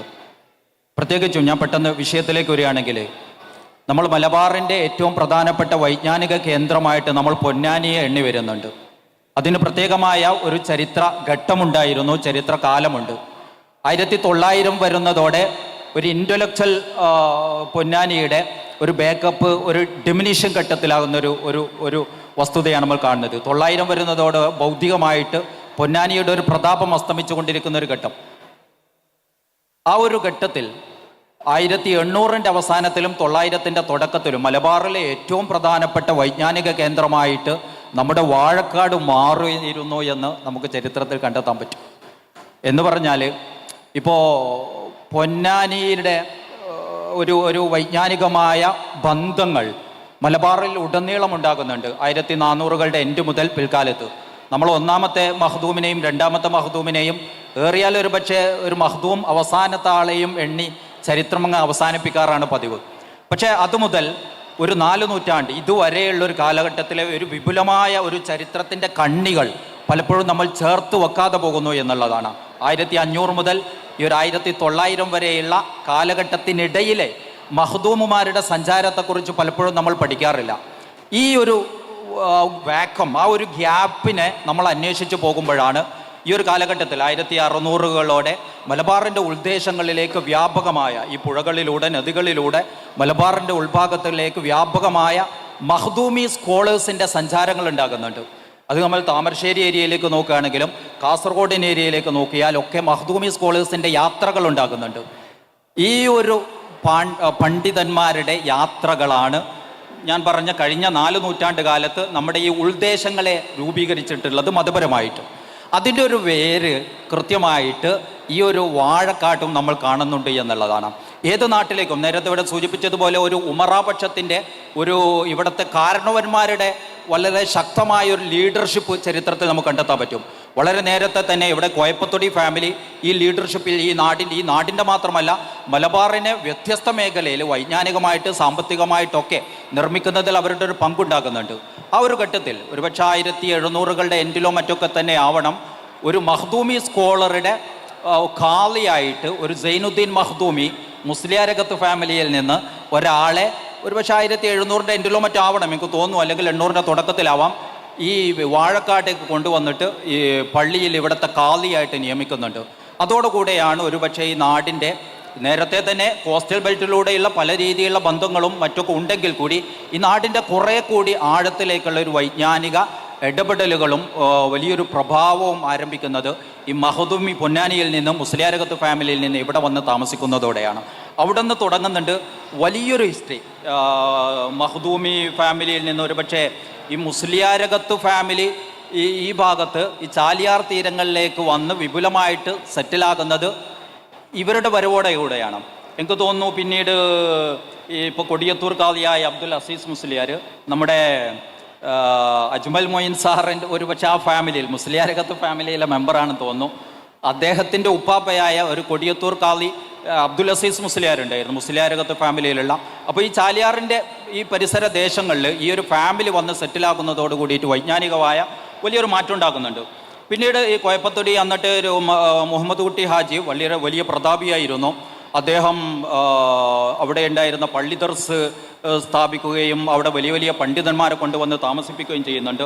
അന്ന് ഇപ്പോൾ ചാലിയം കുഞ്ഞാലിക്കുട്ടി മുസ്ലിയാർ, പൊന്നാനിയിലൊരു ബാവ മുസ്ലിയാർ, കീഴുപറമ്പ് ഇബ്രാഹിം മുസ്ലിയാർ, ചെറുവാടി അഹമ്മദ് മുസ്ലിയാർ, വാഴക്കാട് അഹമ്മദ് കുട്ടി മുസ്ലിയാർ തുടങ്ങിയിട്ട് പ്രമുഖരായ പണ്ഡിതന്മാർ 1900 മുമ്പ് തന്നെ ചാലിയാർ വന്നിട്ട് അവർ വളരെ പ്രമുഖമായ ദർസുകൾ നടത്തുന്നുണ്ട്. കേരളത്തിലെ ഏറ്റവും ആ കാലഘട്ടത്തിൽ ഒരു മോസ്കോ കോളേജസ് എന്നുള്ള നിലക്ക് പള്ളി ദർസുകളാണ് ഇവിടുത്തെ ഏറ്റവും വലിയ വൈജ്ഞാനിക സ്ഥാപനങ്ങളായിട്ട് വർക്ക് ചെയ്യുന്നത്. ആ ഒരു ഘട്ടത്തിൽ പിന്നീട് അദ്ദേഹം ചെറുശ്ശേരി അഹമ്മദ് കുട്ടി മുസ്ലിയാരെ ഇവിടുത്തെ അധ്യാപകനായിട്ട് കൊണ്ടുവരുന്നുണ്ട്. 1800 അവസാനത്തിൽ 900 തുടക്കത്തിലൊക്കെ ചെറുശ്ശേരി അഹമ്മദ് കുട്ടി മുസ്ലിയാർ, നമുക്കറിയാം ചെറുശ്ശേരി സൈനുദ്ദീൻ കുട്ടി മുസ്ലിയാരുടെ ഉപ്പാപ്പമാരിൽ ഒരാളായ വളരെ പ്രമുഖനായ കൊണ്ടോട്ടിയിലെ പണ്ഡിതനായിരുന്നു ചെറുശ്ശേരി അഹമ്മദ് കുട്ടി മുസ്ലിയാർ. അദ്ദേഹം ഇവിടെ വന്നിട്ട് വളരെ വിപുലമായ ദർസ് നടത്തുന്നുണ്ട്. ആ കാലഘട്ടത്തിലാണ് ഒരു ക്ഷുഭിത യൗവനം പോലെ പുറത്തു പോയിട്ട് പഠിച്ച് മലബാറിൻ്റെ വ്യത്യസ്ത ഭാഗത്ത് ദർസ് നടത്തിക്കൊണ്ടിരുന്ന ചാലകത്ത് കുഞ്ഞഹമ്മദ് ഹാജി പലയിടത്തും പോയിട്ട് ദർസ് നടത്തി. അദ്ദേഹം പുളിക്കൽ വരുന്നുണ്ട്, അദ്ദേഹം മാഹിയിൽ വരുന്നുണ്ട്. അങ്ങനെ അദ്ദേഹത്തിൻ്റെ പ്രശസ്തി പ്രചരിച്ചു കൊണ്ടിരിക്കുന്നതിനിടയിൽ പുളിക്കലിൽ നിന്ന് വിരമിച്ച ഘട്ടത്തിൽ നമ്മുടെ നാട്ടിലേക്ക് വളരെ പ്രമുഖനായ ഒരു സ്കോളറെ ആവശ്യമുണ്ട് എന്ന് അന്നത്തെ കോയപ്പത്തൊടി മുഹമ്മദ് കുട്ടി ഹാജി ചെറുശ്ശേരി അഹമ്മദ് കുട്ടി മുസ്ലിയാരുമായിട്ട് സംസാരിക്കുന്നുണ്ട്. അങ്ങനെ ചെറുശ്ശേരി അഹമ്മദ് കുട്ടി മുസ്ലിയാർ പോയിട്ടാണ് ഈ ചാലകത്ത് കുഞ്ഞഹമ്മദ് ഹാജിയെ ഇവിടേക്ക് കൊണ്ടുവരുന്നത്. നമ്മൾ ഓർക്കണം, 1800 അവസാനം എന്ന് പറയുമ്പോൾ മലബാറിലെ നമ്മൾ ഹയർ സ്റ്റഡിക്ക് വേണ്ടിയിട്ട് ഒരു കാലഘട്ടത്തിൽ മക്കയിലേക്കും ഈജിപ്തിലേക്കൊക്കെ പലായനം ചെയ്തൊരു പശ്ചാത്തലമുണ്ട്. 1800 അവസാനത്തിൽ വിപുലമായ സ്കോളേഴ്സ് മക്കയിലേക്കും മറ്റും പോയിട്ട് ഹയർ സ്റ്റഡി നടത്തുന്നുണ്ട്. അതിനെ തുടർന്ന് നമുക്കതിൻ്റെ മുമ്പ് വളരെ വിപുലമായിട്ട് പൊന്നാനിയിൽ പോയിട്ട് പഠിച്ചുകൊണ്ടിരിക്കുക. 1800 എൻഡ് ആകുമ്പോഴേക്ക് പൊന്നാനിയുടെ ആ പ്രതാപം അസ്തമിച്ചുകൊണ്ടിരിക്കുന്നു. 800 അവസാനത്തിൽ. അപ്പോഴാണ് അവിടെ ബാക്കയാത്തു സ്വാലിഹാത്ത് വരുന്നത്. 1800 രണ്ടാം പാതിയിൽ 1870-80 കാലഘട്ടത്തിൽ ബാക്കയാത്തു സ്വാലിഹാത്ത് വരുന്നുണ്ട് വെല്ലൂർ. പിന്നീട് നമ്മൾ ഹയർ സ്റ്റഡിക്ക് വേണ്ടി മാപ്പിളമാർ പോകുന്നത് വെല്ലൂരിലേക്കാണ്. അതേ ഘട്ടത്തിൽ തന്നെ 1857 ഒന്നാം സ്വാതന്ത്ര്യ സമരത്തിന് ശേഷം വലിയൊരു തകർച്ചയുണ്ടാകുമ്പോൾ പിന്നീട് ഒരു പുനരുജ്ജീവനത്തിൻ്റെ ഭാഗമായിട്ട് സ്കോളേഴ്സ് മൊത്തം സ്ഥാപനങ്ങൾ ഉണ്ടാക്കുന്നുണ്ട്. ദൈവബന്ധ് ദാറുലും വരുന്നുണ്ട്. ചില ആളുകൾ അങ്ങോട്ട് ഹയർ സ്റ്റഡിക്ക് വേണ്ടി പോകുന്നുണ്ട്. 1800 അവസാനത്തിൽ നിസാമിയയിലേക്ക് പോകുന്നുണ്ട്. അങ്ങനെ പുറത്തേക്ക് ഇങ്ങനെ ഹയർ സ്റ്റഡിക്ക് വേണ്ടി യാത്ര ചെയ്തുകൊണ്ടിരിക്കുന്നു. അതിൻ്റെ ഒരു രണ്ടാം ഘട്ടമായിട്ട് പുറത്തു പോയി പഠിച്ച ആളുകൾ നാട്ടിലേക്ക് തിരിച്ചു വന്ന് ആ ഒരു പ്രതാപം നമ്മുടെ നാട്ടിൽ സ്ഥാപിക്കുന്നതിന് വേണ്ടിയിട്ട് ഇവിടെ ദാറുൽ ഉലൂമുകൾ ഉണ്ടാക്കിക്കൊണ്ടിരിക്കുന്ന ഒരു ഘട്ടത്തിലാണ് ചാലകത്ത് മുഹമ്മദ് ഹാജി 1880കളിൽ അദ്ദേഹം കുറഞ്ഞ കാലത്ത് ബാക്കിയാത്തിൽ പോകുന്നു, തൊട്ടടുത്ത് ലത്തീഫിയ കോളേജിൽ പോകുന്നു, നാട്ടിലേക്ക് തിരിച്ചു വരുന്നു. ആ ഒരു ഘട്ടത്തിൽ അദ്ദേഹത്തെ നമ്മുടെ നാട്ടിൽ കൊണ്ടുവന്നിട്ട് ഇവിടെ ദർസ് തുടങ്ങണമെന്നുള്ള പണ്ഡിതന്മാരുടെ അഭിപ്രായത്തിൻ്റെ ഭാഗമായിട്ട് ഞാൻ നേരത്തെ സൂചിപ്പിച്ച ചെറുശ്ശേരി അഹമ്മദ് മുസ്ലിയാർ പോയിട്ട് അദ്ദേഹത്തെ ക്ഷണിച്ചു കൊണ്ടുവരികയാണ്. 1909 ചാലകത്ത് കുഞ്ഞഹമ്മദ് ഹാജി വാഴക്കാട് എത്തുന്നത്. നമ്മൾ ഓർക്കണം, വാഴക്കാട് വന്നിട്ട് ശരിക്കും മലബാറിൻ്റെ ഹിസ്റ്ററിയിൽ തന്നെ പുതിയൊരു ഒരു കാലം, ഒരു യുഗം ആരംഭിക്കുകയായിരുന്നു. അദ്ദേഹം പുറത്തുപോയി എക്സ്പോഷർ നേടി വന്നതുകൊണ്ട് തന്നെ ഒരുപാട് പരിവർത്തനങ്ങൾ ഈ നാട്ടിലെ വിദ്യാഭ്യാസ മേഖലയിൽ കൊണ്ടുവരുന്നോ എന്ന് ചിന്തിക്കുന്നുണ്ട്. മാത്രമല്ല, ഈ മോഡേണിറ്റിയുടെ ഭാഗമായിട്ട് ഇവിടുത്തെ പള്ളി ദർസ് മേഖലയിൽ കുറേ കൂടി ഒരു സമന്വയ വിദ്യാഭ്യാസ രീതി കൊണ്ടുവരണം. ബ്ലാക്ക് ബോർഡ്, ബെഞ്ച്, ഡെസ്ക് പോലെയുള്ള ഒരു വ്യവസ്ഥയിലേക്ക് സിലബസുകളും സംവിധാനങ്ങളും വെച്ചുകൊണ്ടുള്ള ഒരു വിദ്യാഭ്യാസ സംവിധാനത്തിലേക്ക് ഇവിടുത്തെ കാര്യങ്ങൾ മാറ്റണമെന്ന് ചിന്തിക്കുന്നുണ്ട്. ആ ഒരു ഘട്ടത്തിലാണ് അദ്ദേഹത്തിന് ക്ഷണം ലഭിക്കുന്നത്. അദ്ദേഹം വളരെ മനോഹരമായിട്ട് ആ ക്ഷണം ഏറ്റെടുത്തു, ഇവിടേക്ക് വരുന്നുണ്ട്. അദ്ദേഹത്തെ സപ്പോർട്ട് ചെയ്യാൻ കോയപ്പത്തൊടി ഫാമിലിയിൽ സാമ്പത്തികമായിട്ടും സംവിധാനങ്ങളിലൂടെയും എല്ലാ അർത്ഥത്തിലും അവർ മുന്നിൽ നിൽക്കുകയും ചെയ്തപ്പോൾ ശരിക്കും മലബാറിൻ്റെ മദ്രസ മൂവ്മെൻറ്റിൽ വലിയൊരു തുടക്കമായിട്ട് ഈ ഒരു അവസരം തുടങ്ങുകയാണ്. അതിന് ഈ വാഴക്കാട് സാക്ഷിയായി എന്നുള്ളതാണ് നമ്മളെ സംബന്ധിച്ചിടത്തോളം ഏറ്റവും അഭിമാനിക്കാനുള്ള ഒരു വകയായിട്ട് നമ്മൾ കാണുന്നത്. മാത്രമല്ല, അദ്ദേഹം കുറഞ്ഞ കാലം ഇവിടെ ദർസ് നടത്തുന്നു. വലിയൊരു പരിഷ്കരണ പശ്ചാത്തലത്തിൽ മദ്രസ മൂവ്മെൻറ്റിൻ്റെ ആരംഭം കുറിക്കുകയാണ്. വിദ്യാർത്ഥികൾ വലിയ അർത്ഥത്തിൽ ഇങ്ങോട്ട് ഒഴുകി വരുന്നുണ്ട്. അദ്ദേഹം സിലബസ് കൊണ്ടുവരുന്നു. ഏകദേശം 10 വർഷത്തേക്കൊക്കെയുള്ള ഒരു സിലബസ് സംവിധാനിക്കുന്നുണ്ട്.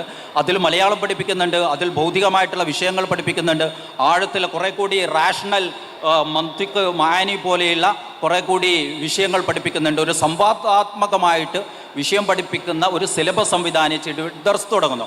സ്വാഭാവികമായിട്ടും അന്നത്തെ പൊന്നാനി സ്കോളേഴ്സ് ഇതിനെ ആദ്യം ഒരു സംശയദൃഷ്ടിയോടെ നോക്കുന്നുണ്ട്. അവിടെ നിന്ന് പണ്ഡിതന്മാരെ ക്ഷണിച്ചുകൊണ്ട് ഇതിനെ അവർ വിലയിരുത്തുകയും പഠിക്കുകയും ചെയ്യുന്നുണ്ട്. ഏതായിരുന്നാലും വലിയ സ്കോളേഴ്സ് വന്ന് അന്വേഷിക്കുന്നു. അദ്ദേഹം ചാലകത്ത് മുഹമ്മദ് ഹാജി നമ്മുടെ പള്ളിയിൽ വെച്ചുകൊണ്ട് അതിനെ വേണ്ടതുപോലെ അവർക്ക് പരിചയപ്പെടുത്തി കൊടുക്കുന്നു. ചാലകത്തോടു കൂടിയിട്ട് കേരളത്തിലെ ഇതുവരെ ഉണ്ടായിരുന്ന ട്രഡീഷണൽ വിദ്യാഭ്യാസ മേഖലയിൽ ഒരു പുതുയുഗ പിറവി ആരംഭിച്ചു എന്നുള്ളതാണ്. അതിനെ തുടർന്ന് പ്രധാനമായിട്ടും ഞാൻ അവസാനിപ്പിക്കുന്നു, 3 ഘട്ടങ്ങളായിട്ട് നമുക്കതിനെ തിരിക്കാൻ പറ്റും. ഇവിടുത്തെ പള്ളി ദർസ് ഈ വിദ്യാഭ്യാസ മേഖലയിൽ 1871 അവിടെ പള്ളി ദർസ് തുടങ്ങിയത് മുതൽ 1909 വരെ ചാലകത്ത് ഏറ്റെടുക്കുന്നവരെയുള്ള ഒരു 1-ാം ഘട്ടം. ഒരുപാട് സ്കോളേഴ്സ് ഇവിടെ വന്നു പോകുന്നുണ്ട്. രണ്ടാമത്തെ ചാലകത്ത് ഏറ്റെടുത്തതിന് ശേഷം ഒരു 3-4 വർഷം അദ്ദേഹത്തിൻ്റെ ഒരു വിദ്യാഭ്യാസ വിപ്ലവം ഉണ്ടാകുന്ന ഒരു 2-ാം ഘട്ടം.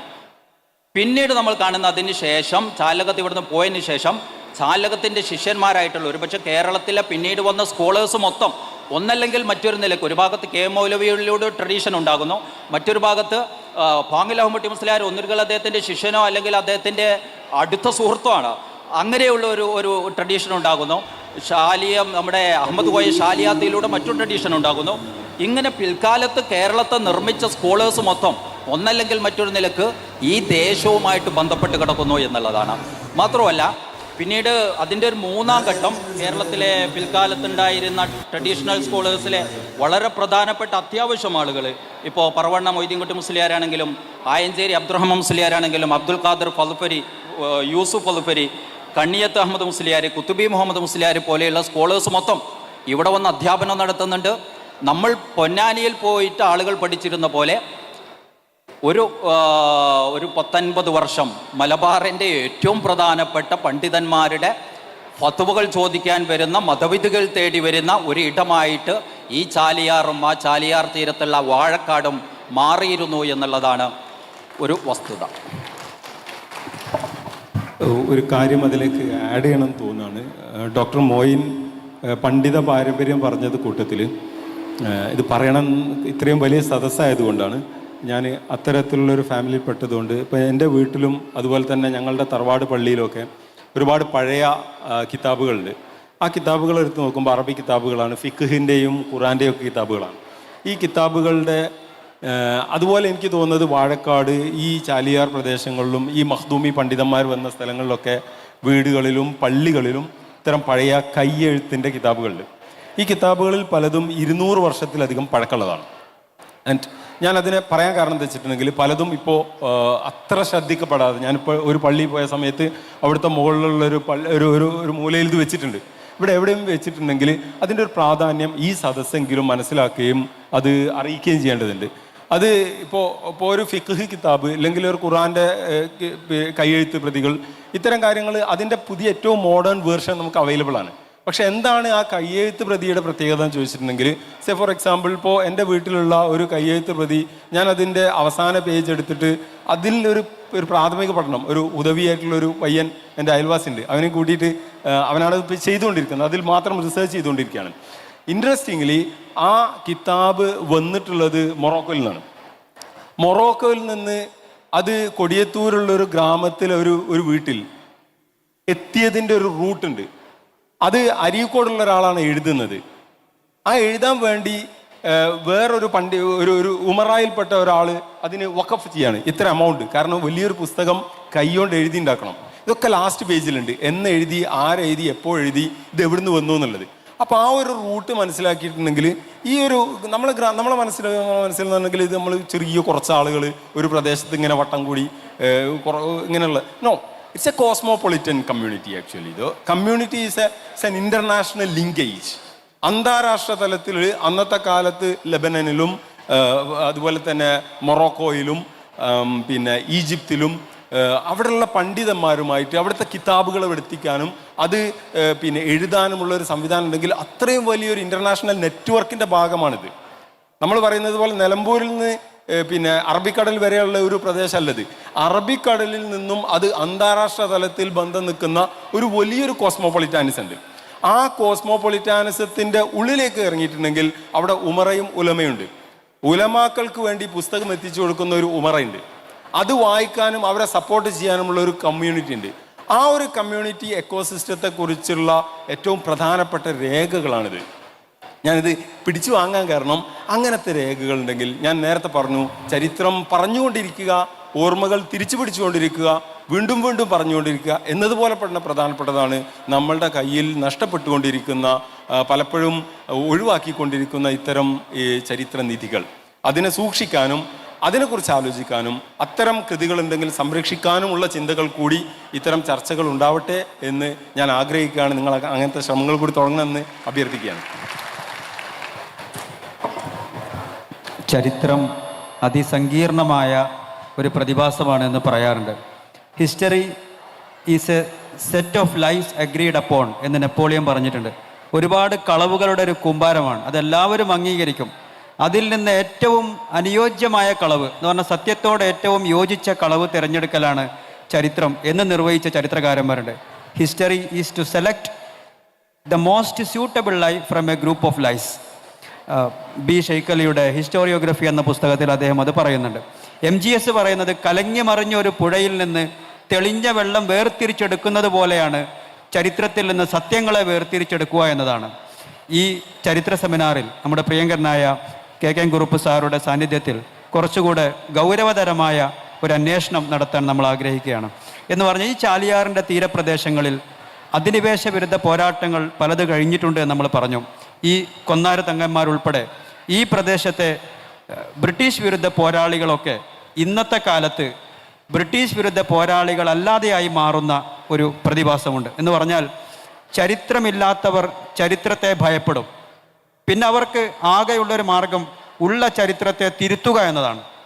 ഈ ഇന്ത്യയിലെ വർത്തമാനകാല സാഹചര്യത്തിൽ കൊന്നാര തങ്ങന്മാരെക്കുറിച്ച്, അതുപോലെ ബ്രിട്ടീഷ് വിരുദ്ധരായ ഈ മലബാറിലെ മറ്റു പോരാളികളെക്കുറിച്ച്, അവരൊക്കെ ദേശാഭിമാനികളുടെ പട്ടികയിൽ നിന്ന് പേര് വെട്ടിമാറ്റപ്പെട്ടിരിക്കുകയാണ്. ഈ ഒരു അവസ്ഥയെക്കുറിച്ച്, ഈ ഒരു പ്രതിസന്ധിയെക്കുറിച്ച് KK സാറിൻ്റെ സംസാരം എന്താണ്? ഓർമ്മകളുടെ ഖനിയാണ് ചരിത്രം. ഓർമ്മയില്ലാത്ത ഒരു സമൂഹം നമ്മുടെ വൃദ്ധന്മാരായ അമ്മയും മുത്തശ്ശിമാരെയും പോലെയായിരിക്കും. ആ ഓർമ്മ നിലനിർത്തുക. അൽഷമേഴ്സ് വരുമ്പോൾ നിങ്ങൾ ലക്ഷങ്ങൾ ചിലവാക്കുന്നു, പക്ഷേ ചരിത്രത്തിൻ്റെ ഓർമ്മകൾ നിലനിർത്താൻ നിങ്ങൾ എന്ത് ചെയ്യുന്നു? അതാണ് എൻ്റെ ചോദ്യം. നിങ്ങളുടെ ഓർമ്മ, ആ ഓർമ്മകൾ ചാലിയാറ് മലബാർ കലാപത്തിലും മറ്റും ബ്രിട്ടീഷുകാർ ഉപയോഗിച്ചിട്ടുണ്ട്. പക്ഷേ അവർക്ക് പുഴ അപ്പ് ഫ്ലോ ആയതുകൊണ്ട് ഗ്രാമങ്ങളിലേക്ക് വരാൻ കഴിഞ്ഞിട്ടില്ല. അപ്പോൾ ഈ ഗ്രാമങ്ങളുടെ തീരത്തെല്ലാം തന്നെ ഏറ്റവും കഠിനമായ സാമ്രാജ്യവിരുദ്ധ സമരം നടത്തിയത് ആരാണെന്ന് ചോദിക്കുമ്പോൾ അതിലിവിടുത്തെ മുസ്ലിം പണ്ഡിതന്മാരുടെ റോള് വളരെ ശ്രദ്ധേയമാണ്. ഞാനൊരു പുസ്തകം എഡിറ്റ് ചെയ്തതിൽ 6 വോളിയുള്ളത് നിങ്ങൾ പലരും കണ്ടിരിക്കാം, മലബാർ കലാപം 100-ാം വർഷം. അതിൽ ഞാൻ പറയുന്ന ഒരു വസ്തുത, ഇത് വേണമെങ്കിൽ നിങ്ങൾക്കൊരു തങ്ങന്മാരുടെ കലാപമെന്ന് വിലയിരുത്താം. വേണമെങ്കിൽ തങ്ങന്മാരുടെ കലാപം എന്ന് പറഞ്ഞാൽ തങ്ങന്മാർ ഈ ഭാഗത്തുമല്ല ആ ഭാഗത്തും തന്നിട്ടുണ്ട്. ബ്രിട്ടീഷ് ഭരണം നല്ലതാണെന്ന് എഴുതിയ തങ്ങന്മാരുമുണ്ട്. ഇപ്പോൾ ഫ്രഞ്ച് വിപ്ലവം എന്നെല്ലാം പറയുന്നു. ആ ഫ്രഞ്ച് വിപ്ലവത്തിൻ്റെ കാലത്ത് പണ്ഡിതന്മാർ അനേകം ചെറിയ ചെറിയ ട്രാക്റ്റുകൾ, ലഘുലേഖകൾ പരസ്യപ്പെടുത്തിയിട്ടുണ്ടായിരുന്നു. അതിൻ്റെ റിസൾട്ടാണ് വാസ്തവത്തിൽ ഫ്രഞ്ച് വിപ്ലവം. അതുപോലെ ഇവിടെ നടന്ന ഈ തങ്ങന്മാരുടെയും മറ്റുമുള്ള പ്രവർത്തനങ്ങൾ മലബാർ കലാപത്തിന് വളരെ ഊക്ക് കൊടുത്തിട്ടുണ്ട്. ഇപ്പം ഇന്ന് ചരിത്രം വളച്ചൊടിക്കപ്പെടുകയാണ്. ആ കാലഘട്ടത്തിൽ നമുക്ക് എന്ത് ചെയ്യുവാൻ കഴിയും, അതിനെപ്പറ്റിയുള്ള അടിസ്ഥാനപരമായിട്ടുള്ള ചിന്തകൾ ഇപ്പം മോയിൻ മലയുമേയും ഞാനുമായിട്ട് വളച്ചൊടിക്കപ്പെടുന്ന ചരിത്രം എന്തൊരു പുസ്തകം എഴുതിയിട്ടുണ്ട്. ഞങ്ങളതിലൊരു വലിയ സംവാദമാണ് ഉയർത്തിയത്. പക്ഷെ ആ സംവാദത്തെ പിന്നീട് പിന്തുടരുവാൻ ആളുകളില്ല. ഒരുപക്ഷെ ഞങ്ങളുടെ ആശയം തെറ്റാണ് എന്ന് പറഞ്ഞിട്ട് എഴുതണം. ഇപ്പോൾ ഫ്രഞ്ച് വിപ്ലവത്തിൻ്റെ കാലത്ത് റൂസോ എഴുതിയതിനെ പറ്റിയിട്ട് വാൾട്ടയർ എന്ന് പറയുന്ന ആൾ പറഞ്ഞു, നിങ്ങൾ മുഴുവൻ എഴുതിയത് റബ്ബിഷാണ്, തെമ്മാടിത്തരാണ്. പക്ഷേ നിങ്ങളുടെ ആശയപ്രകടനത്തിന് വേണ്ടിയിട്ട് ഞാൻ എൻ്റെ ജീവൻ ബലി കൊടുക്കുന്നു അദ്ദേഹം പറയുന്നു. അപ്പോൾ ആ ആശയപ്രകടനം നമ്മുടെ സമൂഹത്തിൽ നടക്കുന്നില്ല. ഏതോ ഘട്ടത്തിൽ അത് മുറിഞ്ഞു പോവുകയാണ്. ഇപ്പോൾ ഇവിടുത്തെ കൈനീട്ട് കുണ്ടോട്ടി തർക്കം എന്നെല്ലാം പറയുന്നത് വലിയ ആശയങ്ങൾ, മതപരമായിട്ടുള്ള ചർച്ചകൾ നടന്നില്ല. നമുക്കറിയാം, പാർലമെൻറ്റിൽ ഇരിക്കുന്ന അദ്ദേഹത്തിനറിയാം അവിടെ എന്താണ് ചർച്ചകൾ നടക്കുന്നതെന്നല്ല. ആ ചർച്ചകൾ നടക്കാതിരിക്കുന്നിടത്തോളം കാലം ഒരു സമൂഹത്തിന് വളർച്ചയില്ല. ഞാനിവിടെ പലപ്പോഴും പറയുന്നുണ്ട്, മുസ്ലിം സമൂഹം മറന്നുപോയൊരു പണ്ഡിതൻ, ഇവിടെ അത് പറയാതിരുന്നിട്ട് കാര്യമില്ല, അദ്ദേഹത്തിന് അറിയാം, ഷെയ്ഖ് സൈനുദ്ദീൻ മഖ്ദൂം രണ്ടാമൻ. അദ്ദേഹത്തിൻ്റെ ഞാനത് ക്ലാസ് മുറികളിൽ പഠിപ്പിച്ചിട്ടുണ്ട് എമ്മേക്കെല്ലാം. പക്ഷെ അന്നൊന്നും ഞാനതിൻ്റെ ഇൻസൈറ്റ് കണ്ടില്ല. ഒരു പുസ്തകം നിങ്ങൾക്ക് വെറുതെ വായിച്ചു പോകാം, അതിൻ്റെ ഇൻസൈറ്റ് വെച്ചുകൊണ്ട് നിങ്ങൾക്ക് കാണാം. അപ്പോൾ ഇൻസൈറ്റ് വെച്ച് കണ്ടപ്പോൾ അദ്ദേഹം പറയുകയാണ്, മുസ്ലിം സമൂഹത്തിൻ്റെ ആമീർ എന്ന് പറഞ്ഞാൽ നിങ്ങൾക്കറിയാം, അത് സാമൂതിരിപ്പാടാണ്. ആ സാമൂതിരിപ്പാടിന് വേണ്ടി യുദ്ധം ചെയ്യുവാൻ വേണ്ടി കുണ്ടോട്ടി പള്ളിയുടെ പ്രദേശങ്ങളിൽ നിന്ന് എത്രയോ മുസ്ലിം പടയാളികൾ ചാലിയത്ത് പോയിട്ടുണ്ട്. അതുപോലെ അദ്ദേഹം പറയുകയാണ്, ലോകത്തിൽ ഒരു രാജ്യത്തിനും മറ്റൊരു രാജ്യത്തെ ആക്രമിക്കുവാൻ അധികാരമില്ല. ഇന്ന് പാലസ്തീനും മറ്റുമെല്ലാം നടക്കുന്ന കാര്യങ്ങൾ പോട്ടെ, UN 1948 പറയുകയാണ്, ഒരു രാജ്യത്തിനും മറ്റൊരു രാജ്യത്തെ ആക്രമിക്കുവാൻ അധികാരമില്ല. നമ്മൾ ഈ പൊന്നാനിയിലെ തങ്ങളാണിത് പറയുന്നത്.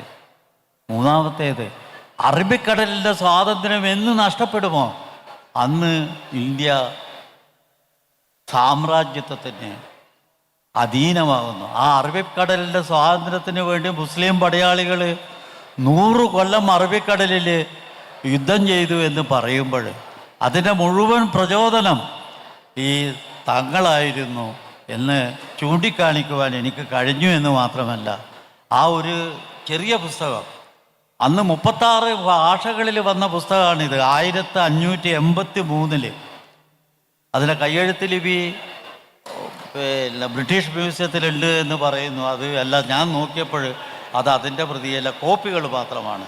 അന്ന് 36 ഭാഷകളിൽ വന്ന ഒരു മലബാർ ചരിത്രകാരനെ പറ്റി ഇന്നത്തെ തലമുറക്ക് എന്തറിയാമെന്ന് ഞാൻ ചോദിക്കുമ്പോൾ അത് തലമുറയുടെ ദാരിദ്ര്യമാണ്. അറബിയിൽ നിന്നൊരു വലിയ സംഘം ഈജിപ്ത് അൽ-അസറിൽ നിന്ന് വന്നു. അവരെ അറബി യൂണിവേഴ്സിറ്റിയിൽ സ്വീകരിക്കുവാൻ എനിക്കാണ് പദവി കഴിഞ്ഞിട്ട് ഭാഗ്യമുണ്ടായത്. അപ്പോൾ ഞാൻ ഈ പുസ്തകത്തിൻ്റെ എൻ്റെ ലഘുലേഖ അവർക്ക് കൊടുത്തപ്പോൾ അവർ ചോദിക്കുകയാണ്, ഇത്രയും വലിയൊരു പണ്ഡിതനെ ലോകം എങ്ങനെ മറന്നുപോയി എന്നോട്. ഞാൻ പറഞ്ഞു, ഒന്നുകിൽ നിങ്ങളുടെ കൊള്ളരുതായ്മ അല്ലെങ്കിൽ ഞങ്ങളുടെ കൊള്ളരുതായ്മ. 2 കൊള്ളരുതായ്മ കൂട്ടുമ്പോൾ അത് നടന്നു. ആ പണ്ഡിതന് വേണ്ടി ഇന്ന് 2 വഖഫുകൾ ചോമ്പാലയിൽ തർക്കത്തിലാണ്. അവർ 2 കൂട്ടരും എന്നെ സമീപിച്ചിട്ടുണ്ട്. ഞാൻ പറഞ്ഞു, ആര് ജയിച്ചാലും എനിക്ക് പ്രശ്നമില്ല, ഇൻ്റർനാഷണൽ ഒരു പഠന കേന്ദ്രം ഇവിടെ കെട്ടിപ്പടുക്കണം. എന്തുകൊണ്ടോ അവർക്ക് എൻ്റെ ടാലൻസിനെ ഉപയോഗിക്കുവാൻ കഴിഞ്ഞില്ല. പണമില്ലാഞ്ഞിട്ടല്ല, പണമല്ല പ്രശ്നം, ഇച്ഛാശക്തി. ഉപ്പ് കുറുക്കുമ്പോൾ ഗാന്ധിജിയെ പരിഹസിച്ച കേരളത്തിലൊരു പ്രധാന പത്രമുണ്ട്, പിന്നീട് ഗാന്ധിജിയുടെ ഫോളോവറായിട്ട് മാറി. ആ ഉപ്പ് കുറുക്കലിലൂടെ സ്വാതന്ത്ര്യ സമരം വീക്ഷണം ചെയ്ത പോലെ ഇൻഡോ അറബ് റിലേഷൻസ് ഇന്ത്യയുടെ ഏറ്റവും ശക്തമായ സുഹൃത്ത് രാജ്യങ്ങൾ അറബിക് രാജ്യങ്ങളാണ്. യൂറോസെൻട്രിക് രാജ്യങ്ങളെല്ലാം നമുക്കത് അറിയാം. പക്ഷേ നമ്മുടെ ഭരണാധിപന്മാർ ഇന്നും ഒരു ശക്തമായ ഇൻഡോ അറബിക് പോളിസി ഉണ്ടോ എന്ന് ഞാൻ സംശയിക്കുകയാണ്. ഇത് മാത്രം ഞാൻ പറയട്ടെ. കേരളത്തിലെ മുസ്ലിം ചരിത്രം ഇത്രയും ഗഹനമായി രേഖപ്പെടുത്തിയ മറ്റൊരു ചരിത്രകാരൻ ഉണ്ടാവില്ല എന്നാണ് ഞാൻ വിചാരിക്കുന്നത്. ഒരു പുരുഷായുസ് മുഴുവൻ കേരളത്തിലെ സയ്യിദ് കുടുംബങ്ങളെക്കുറിച്ച്, സൂഫികളെക്കുറിച്ച്, സൈനുദ്ദീൻ മഖ്ദൂംമാരെക്കുറിച്ച്, പാനൂർ തങ്ങളെക്കുറിച്ച്, മമ്പറും ഫസൽ തങ്ങളെക്കുറിച്ച്, ടിപ്പു സുൽത്താൻ, നവാബ് ടിപ്പു സുൽത്താൻ എന്ന കുറുപ്പ് സാറിൻ്റെ പുസ്തകം ഒരുപക്ഷെ സൗത്ത് ഇന്ത്യയിൽ തന്നെ ഏറ്റവും ജനകീയമായ ചരിത്ര പുസ്തകമാണ്. ഒരു പുരുഷായുസ് മുഴുവൻ കേരളത്തിലെ മുസ്ലിം ചരിത്രം രേഖപ്പെടുത്തിയ KKN കുറുപ്പ് സാറിൻ്റെ സാന്നിധ്യം നമ്മളെ വലിയ തോതിൽ നമുക്ക് പ്രചോദനം നൽകുന്നുണ്ട്. ഈ അവസരത്തിൽ ഈ സദസ്സ് സാറിൻ്റെ സംഭാവനകളെ അഭിവാദ്യം ചെയ്യണം എന്ന് ഞാൻ ആഗ്രഹിക്കുകയാണ്. മാപ്പിളക്കുറുപ്പ് എന്ന പേരിൽ അറിയപ്പെടുന്ന സാറാണ് KKN കുറുപ്പ് സാറ്. അത്രയേറെ മാപ്പിള ജീവിതങ്ങളോട് ചേർന്ന് നിൽക്കുകയും അവരുടെ സമരങ്ങളുടെയും സഹനങ്ങളുടെയും കഥകൾ, ചരിത്രങ്ങൾ അക്കാദമിക ലോകത്തിന് സമർപ്പിക്കുകയും ചെയ്ത കാലിക്കറ്റ് യൂണിവേഴ്സിറ്റിയിലെ മുൻ വൈസ് ചാൻസലർ കൂടിയായ കുറുപ്പ് സാറ് ഈ അവസരത്തിലും നമ്മുടെ ഈ വേദിയിൽ സമ്മേളിച്ചതിൽ നമ്മോട് കൂടെ ചേർന്ന് നിന്നതിലുള്ള സന്തോഷം സംഘാടക സമിതിക്ക് വേണ്ടി ഞാൻ ഒരിക്കൽ കൂടെ അറിയിക്കുകയാണ്. ബഷീർക്ക് നേരത്തെ പല കാര്യങ്ങളും സംസാരിച്ചു. ഞാൻ കുറച്ചുകൂടെ ഒരു പോളിസി മേക്കർ എന്ന രീതിയിൽ ഈ ഇന്ത്യയിലെ പാർലമെൻറ്റിലും കേരളത്തിൻ്റെ നിയമസഭയിലുമൊക്കെ ഈ പ്രദേശത്തിനും ഈ സമൂഹത്തിനും വേണ്ടി നിരന്തരം ശബ്ദമുയർത്തിയ ഒരു ജനപ്രതിനിധി എന്ന നിലയിൽ നമ്മുടെ മുൻ വിദ്യാഭ്യാസ മന്ത്രി കൂടിയാണ്. ഇത്തരം ഉദ്യമങ്ങൾ ഒരു ലാസ്റ്റിംഗ് പ്രോജക്റ്റായി നിലനിൽക്കണം എന്ന് നമ്മൾ ആഗ്രഹിക്കുകയാണ്. ഈ സദസ്സിൻ്റെ ഒരു പ്രചോദനത്തിൽ ഒരുപക്ഷെ നമ്മുടെ ഈ ലിറ്ററേച്ചർ ഫെസ്റ്റിവലിൻ്റെ ഒരു ആവേശത്തിൽ നിന്ന് നമ്മൾ പുറത്തു കടക്കുന്നതിന് മുമ്പ് ഇവിടെ പ്രാദേശികമായ ഒരു ചരിത്ര രചനാ സംവിധാനം, ഒരു ഗവേഷണ കേന്ദ്രം ഉണ്ടാകുന്നതിൻ്റെ സാധ്യതകൾ, അതിന് നമുക്ക് ചെയ്യാവുന്ന നിർദ്ദേശങ്ങളും ഉപദേശങ്ങളും പ്രിയങ്കരനായ ബഷീർ സാഹിബിൻ്റെ അടുത്ത് നിന്ന് കേൾക്കാൻ ഞാൻ ആഗ്രഹിക്കാം. നമ്മുടെ മോഡറേറ്റർ കുറുപ്പസാദ് സംസാരിക്കുന്നതിന് മുമ്പ് ഇവിടെ അദ്ദേഹം സംസാരിച്ച കാര്യങ്ങൾ കൂടി ചേർത്തുകൊണ്ട് വെച്ച ഒരു നിർദ്ദേശമുണ്ട്. ആദ്യമായിട്ട് ഞാൻ സംഘാടകരൊക്കെ പറയാൻ ആഗ്രഹിക്കുകയാണ്. ഇവിടെ നടന്ന ഈ എല്ലാ സംസാരങ്ങളും വളരെ സശ്രദ്ധം കേട്ടുകൊണ്ടിരിക്കുകയായിരുന്നു ഞാൻ. ഇവരെല്ലാം കൂടി സംസാരിച്ച വാക്കുകൾ ഞാൻ നിങ്ങളോട് പറയട്ടെ, ഒരു വരി പോലും എടുത്തു മാറ്റേണ്ട കാര്യമില്ല. ഇത് വളരെ വളരെ ഞാൻ നിങ്ങളോട് പറയുകയാണ്, ഇവിടുത്തെ പാർട്ടി കമ്മിറ്റിക്കാരോടൊക്കെ പറയുകയാണ്, അമൂല്യ രത്നങ്ങളാണ് നിങ്ങൾക്ക് ഇവരിലൂടെ കിട്ടിയിട്ടുള്ളത്. അത് ചെറിയ കാര്യമല്ല. രണ്ടാമതൊരു കാര്യം, എൻ്റെ മാന്യ സ്നേഹൻ പറഞ്ഞത് വളരെ ശരിയായ സംഗതിയാണ്. കാരണം വലിയ സെമിനാർ ഉണ്ടാവാറുണ്ട്. സെമിനാർ ഉണ്ടാകുന്ന സമയത്ത് ചിലർ ചോദിക്കാറുണ്ട്, what is the take away, നിങ്ങൾ എന്താ മീറ്റിംഗ് കഴിഞ്ഞ് വീട്ടിലേക്ക് കൊണ്ടുപോകാൻ പോകുന്നത്? അങ്ങനെ നോക്കുകയാണെങ്കിൽ വീട്ടിലേക്ക് കൊണ്ടുപോകാൻ ധാരാളമായിട്ടുള്ള സംഗതികൾ നിങ്ങൾക്ക് ഈ മീറ്റിങ്ങിൽ നിന്ന് കിട്ടിയിരിക്കുകയാണ്. അദ്ദേഹം പറഞ്ഞൊരു കാര്യം വളരെ ശരിയാണ്. ഇതെങ്ങനെയാണ് ആധികാരിക രേഖകളാക്കി മാറ്റേണ്ടത് എന്നുള്ളതാണ്. ആ ചോദ്യം ആ നിർദ്ദേശം 100% ഞാൻ പറയട്ടെ, അനിവാര്യമായ കാര്യമാണ്. ലോക്കൽ ഹിസ്റ്ററി എന്ന് പറയുന്നത് ചരിത്ര നിർമ്മിതിയിൽ ഏറ്റവും പ്രധാനപ്പെട്ട ഒരു സംഗതിയാണ്. ഇന്ന് ആരോഗ്യത്തോടുകൂടി ജീവിച്ചിരിക്കുന്ന തൃഷ്ണാശാലികളായ നിങ്ങൾക്കത് ചെയ്യാൻ കഴിഞ്ഞില്ലെങ്കിൽ ഇനി വരാനിരിക്കുന്ന ഒരു തലമുറക്ക് അത് അങ്ങനെ ചെയ്യാൻ കഴിയുമെന്ന് നിങ്ങൾ വിചാരിക്കേണ്ട. അത്രയ്ക്ക് പ്രധാനപ്പെട്ട ഒരു സംഗതിയാണ് ഇവിടെ നടന്നിട്ടുള്ളത്. പ്രാദേശികമായ ചരിത്രത്തെ പറ്റി എത്ര ഭംഗിയായിട്ടാണ് ഇവർ ഈ കാര്യങ്ങൾ അവതരിപ്പിച്ചത്. നിങ്ങളിതൊക്കെ റെക്കോർഡ് ചെയ്യുന്നത് ഞാൻ കാണുന്നുണ്ട്. എല്ലാം നിങ്ങൾ റെക്കോർഡ് ചെയ്യണം. നമ്മുടെ മോഡറേറ്റർ നമ്മളോട് പറഞ്ഞതുപോലെ ഇവയെല്ലാം തന്നെ ഒരു കൃത്യമായ രേഖയാക്കി ഡോക്യുമെൻ്റാക്കി നമുക്ക് മുന്നോട്ട് കൊണ്ടുപോകുക. ഞാൻ ഒരു കാര്യങ്ങളോട് പറയാം, ഇനി ഒരു കാലത്ത് ഇന്ന് ഈ പറയുന്നത് പോലെ പറയാൻ പറ്റുന്ന ആളുകളോ രേഖകളോ ഉണ്ടാവില്ല. ചരിത്രം മെല്ലെ മെല്ലെ ഫീഡാവുകയാണ്. ചരിത്രത്തിൽ നിന്ന് തന്നെ പല ഏടുകളും പിച്ച് ചിന്തുകയാണ്. കുറുപ്പസാറിനെ പോലെ തൻ്റെ ഇടമുള്ള കുറേ നല്ല വ്യക്തികൾ കാണിക്കുന്ന ധീരത കൊണ്ട് അത് നല്ല വശങ്ങൾ ബാക്കി നിൽക്കുന്നുവെന്ന് മാത്രമേ ഉള്ളൂ. അപ്പോൾ ചരിത്രം തന്നെ ബാനിഷ് ചെയ്യപ്പെടുന്ന, വക്രീകരിക്കപ്പെടുന്ന ഒരു കാലഘട്ടത്തിലാണ് നമ്മൾ നിൽക്കുന്നത്. നമ്മളെ ഇവിടുത്തെ കാര്യങ്ങൾ തന്നെ പറഞ്ഞതിൻ്റെ ഒരു സപ്ലിമെൻ്റ് ഞാൻ പറയാം. എന്താണ്, ഇവിടെ കൊന്നാര് തങ്ങന്മാർ ഇവിടെ സംസാരിച്ചു, സാറ് സംസാരിച്ചു, ഒക്കെ സംസാരിച്ചു. അതിൽ തന്നെയുള്ള സ്മാരകങ്ങൾ ഇപ്പം ഇല്ല. ഉദാഹരണമായിട്ട് കൊന്നാര് തങ്ങന്മാർ, കൊന്നാരുടെ പണ്ടത്തെ പള്ളിയുണ്ട്. അപ്പോൾ ആ പള്ളിയിലിങ്ങനെ അതിപ്പോൾ പൊളിച്ച് നന്നാക്കുന്നതിന് മുമ്പ് പണ്ടത്തെ പള്ളി, അതിൻ്റെ ചുമരുമല കോട്ട ഉണ്ടായി. ഞങ്ങളൊക്കെ അതിന് മുമ്പ് പോയി നിൽക്കും. ആളുകളന്ന് പറഞ്ഞുകൊണ്ടിരുന്നത് ബ്രിട്ടീഷുകാർ അക്കരന്ന് വെടിവെച്ചിട്ട് അത് കൊണ്ടതാണ് ഈ ചുമര് എന്ന് ആയിരിക്കാമെന്ന് വിചാരിച്ചു. കുറച്ച് കഴിഞ്ഞപ്പോൾ ആ പള്ളി പൊളിച്ചു. പള്ളി പൊളിച്ച് വേറെ പള്ളി കൊന്നാര പള്ളി ഉണ്ടാക്കി. ഈ പൊളിച്ച കൂട്ടത്തിൽ ആ ഓട്ടോട്ടുകളിലൊക്കെ തന്നെ ബുള്ളറ്റ് ഉണ്ടായിരുന്നു, ഈ കൂർത്തുപുറത്ത്. അതെല്ലാം കൂടി എടുത്തിട്ട് ഒരു ഭരണിയിലാക്കി അവിടെ വെച്ചു. ഏതോ ഒരു ചരിത്രകാരന് വിദ്യാർത്ഥിയോ മറ്റോ വന്ന് അത് പഠിക്കാൻ കൊണ്ടുപോയി, പിന്നെ കിട്ടിയില്ല. കൊന്നാരെ സമര ചരിത്രത്തിൽ ഏറ്റവും ശോഭനമായ ഒരു അധ്യായത്തിൻ്റെ ഒരു പ്രഖ്യാപനമായിരുന്ന ആ സാധനങ്ങൾ ഇല്ലാതായി. അങ്ങനെ എടുത്ത് നമ്മൾ നോക്കുകയാണെങ്കിൽ അവിടെ എനിക്കറിയാം, എൻ്റെ തലമുറയ്ക്ക് ശേഷമുള്ളവർക്ക് അറിയാമെന്ന് ഇവറയാക്കാത്തൊരു ആളുണ്ടായിരുന്നു, വേളാരത്തുങ്കലുള്ള മൂപ്പര് മുടന്തായിരുന്നു. ബ്രിട്ടീഷുകാർ ആ പാറമെന്ന് നമ്മളെ PhD അവിടുന്ന് വെടിവെച്ചിട്ട് കൊണ്ടതാണ്. അങ്ങനെയുള്ള ഒരുപാട് സംഗതികളുണ്ട്.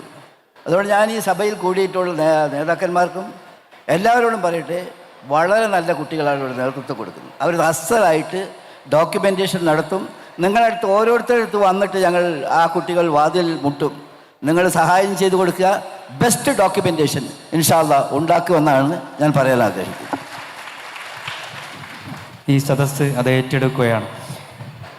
നമ്മളിന്ന് ഗഹനമായ ഒരുപാട് കാര്യങ്ങൾ ചർച്ച ചെയ്തു. നമ്മുടെ വീട്ടുമുറ്റത്ത് ഉള്ള ഈ ദേശാഭിമാനികളുടെ ചരിത്രങ്ങളെക്കുറിച്ചൊക്കെ പഠിക്കാനും അത് കൂടുതൽ നമ്മുടെ പദ്ധതികളിൽ, പാഠ്യപദ്ധതികൾ ഉൾപ്പെടുത്താനും നമ്മുടെ ഒരു പ്രതിജ്ഞ ഈ അവസരത്തിലുണ്ടാകട്ടെ.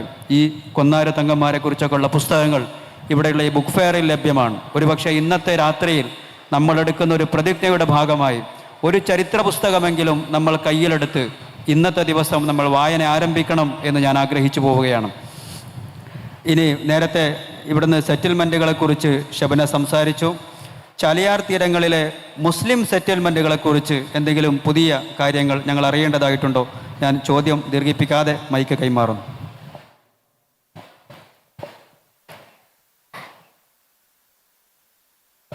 മലയമ്മ സാറൊക്കെ പറഞ്ഞ പോലെ ഉമറാക്കളും അതുപോലെ തന്നെ പണ്ഡിതന്മാരുടെയും ഒക്കെ കാര്യങ്ങൾ പറഞ്ഞു.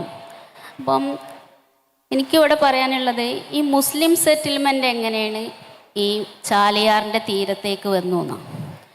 പക്ഷേ അപ്പോൾ നമ്മൾ എന്ത് ചെയ്യണം, കേരളത്തിലേക്കൊന്ന് പോകണം. അപ്പോൾ കേരളത്തിൽ മുസ്ലിം സെറ്റിൽമെൻറ്റ് വരാനുള്ള പ്രധാന കാരണം ട്രേഡാണ്.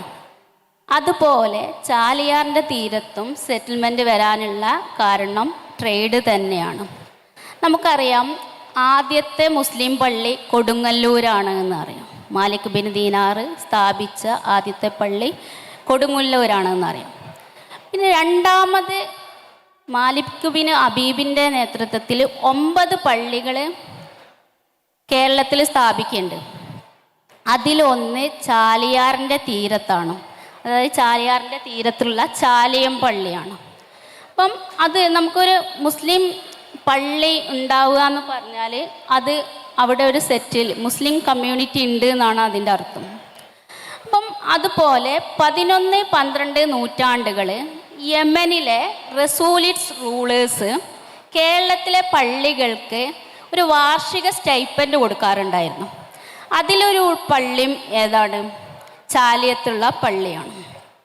പിന്നീട് നമുക്ക് മുസ്ലിം സെറ്റിൽമെൻറ്റിൻ്റെ മറ്റൊരു എവിഡൻസ് എന്ന് പറഞ്ഞാൽ 13-ാം നൂറ്റാണ്ടിൽ കോഴിക്കോടുള്ള കാളി റസൂലിറ്റ് സുൽത്താൻമാർക്ക് ഒരു ലെറ്റർ അയക്കുന്നുണ്ട്.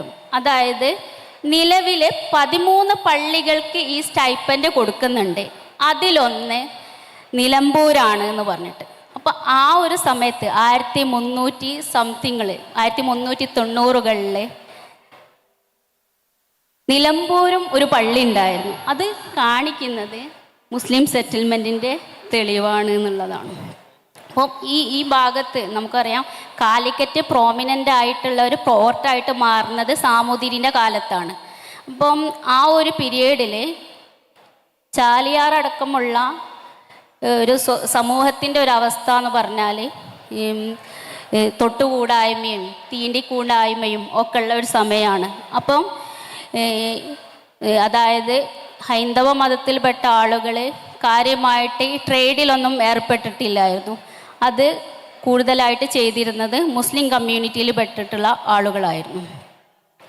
അപ്പം അതുകൊണ്ട് തന്നെ അത്തരം സെറ്റിൽമെൻറ്റുകളാണ് നമുക്ക് ഈ ചാലിയാറിൻ്റെ തീരത്ത് കാണാൻ പറ്റുന്നത്. അപ്പോൾ ഈ മുസ്ലിം സെറ്റിൽമെൻറ്റിൽ തന്നെ നമുക്ക് അരീക്കോട്, എടവണ്ണ ഈ പ്രദേശങ്ങളിലൊക്കെ ഏറ്റവും പഴക്കമുള്ള സെറ്റിൽമെൻറ്റ് കാണാൻ പറ്റുന്നുണ്ട്.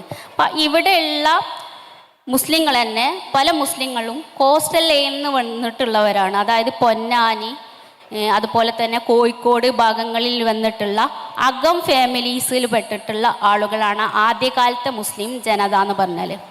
അതായത് പന്തലക്കലകത്ത്, നാലകത്ത്, മുസ്ലിയാരകത്ത് തുടങ്ങിയിട്ടുള്ള അകം ഫാമിലീസിൽ പെട്ടിട്ടുള്ള ആളുകളാണ് ആദ്യകാലത്തെ ഇവിടുത്തെ സെറ്റിൽമെൻറ്റിലെ ആളുകൾ എന്ന് പറഞ്ഞാൽ.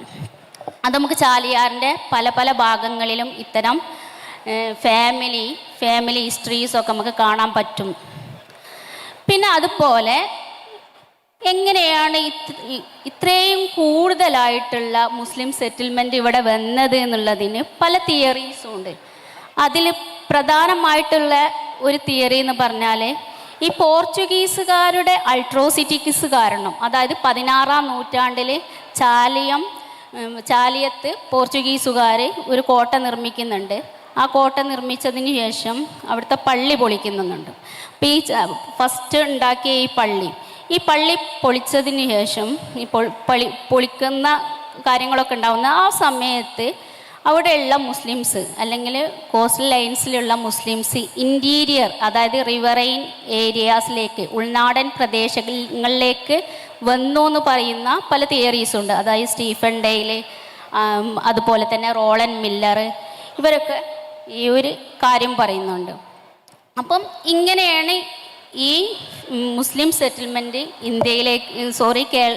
ചാലിയാറിൻ്റെ തീരത്തേക്ക് വന്നു എന്ന് പറയുന്നത്. അപ്പം കുഞ്ഞാലിയെ പോലെയുള്ള കുറേ ഹിസ്റ്റോറിയൻസ് അത് ശരിവെക്കുന്നുണ്ട്. അപ്പം ഇത്രയും കാര്യങ്ങൾ പറഞ്ഞിട്ട്, അതായത് ഞാൻ ആദ്യം പറഞ്ഞത് ചാലിയാറിൻ്റെ തീരത്ത് മെഗാലിത്തിക് കാലം തൊട്ടേ അല്ലെങ്കിൽ സ്റ്റോൺ ഏജ് കാലം തൊട്ടേ ചാലിയാറിൻ്റെ തീരത്ത് സെറ്റിൽമെൻറ്റ്, ഒരു കണ്ടിന്യൂസ് ആയിട്ടുള്ള സെറ്റിൽമെൻറ്റ് ചാലിയാറിൻ്റെ തീരത്തുണ്ടായിരുന്നു എന്ന് പറഞ്ഞിട്ട് മൈക്ക് കൈമാറുകയാണ്. ഈ വിശദമായ ചരിത്ര സംവാദം ഇവിടെ അവസാനിക്കുകയാണ്. ഇനി നമ്മുടെ വിശിഷ്ടാതിഥികൾക്കുള്ള ഉപഹാര സമർപ്പണവും. അതിനു മുമ്പായി കുറുപ്പ് സാറിൻ്റെ ഒരു നിർദ്ദേശപ്രകാരം ശ്രീമതി ബീന റഷീദ് രചിച്ച സഫലമി എന്ന പുസ്തകം നമ്മുടെ പ്രിയങ്കരനായ ബഷീർക്കക്ക് ഒരു സമ്മാനമായി കൈമാറണം. അതിനുവേണ്ടി ശ്രീമതി ബീന റഷീദിനെ ഹൃദ്യമായി വേദിയിലേക്ക് ക്ഷണിക്കുന്നു.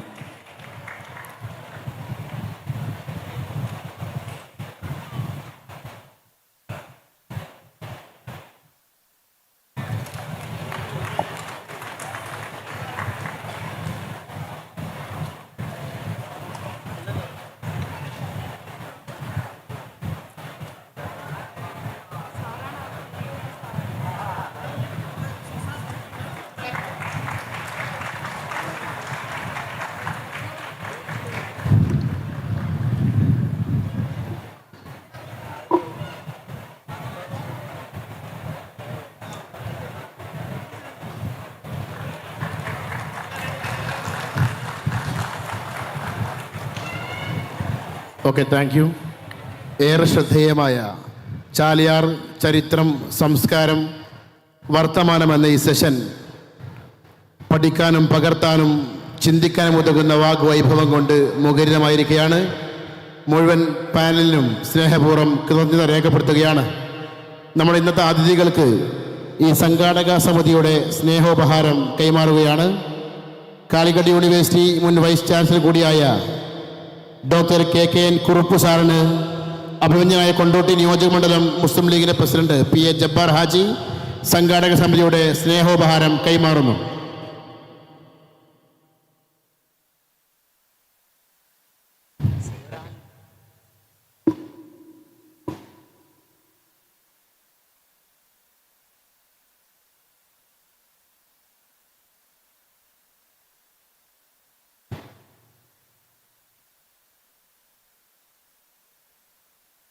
ഡോക്ടർ മോയിൻ ഹുദവി മലയമ്മക്ക് K അലി സാഹിബ് വാടക്കാട് സംഘാടക സമിതിയുടെ ഉപഹാരം കൈമാറുന്നു.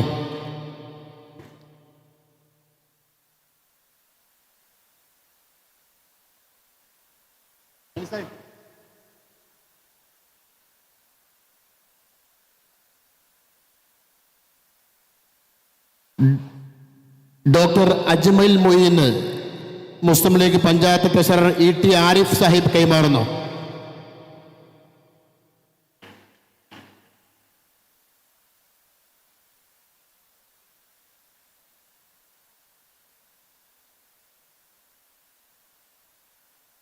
ഷബ്ന കരിപ്പൂരിന് ഈ പണിക്കരപ്രായ വാർഡംഗം കൂടിയായ ബഷീർ മാസ്റ്റർ സംഘാടക സമിതിയുടെ സ്നേഹോപഹാരം കൈമാറുന്നു.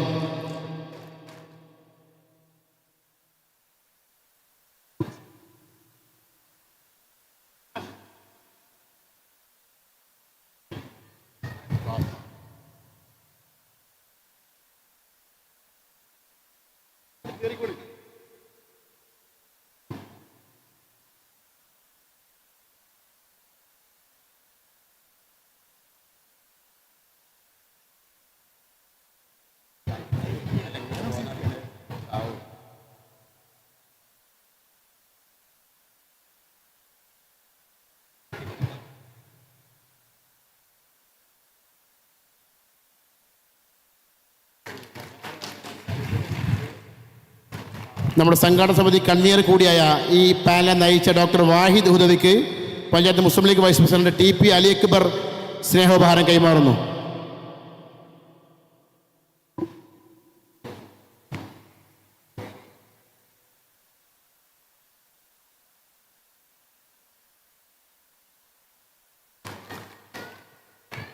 Thank you to all.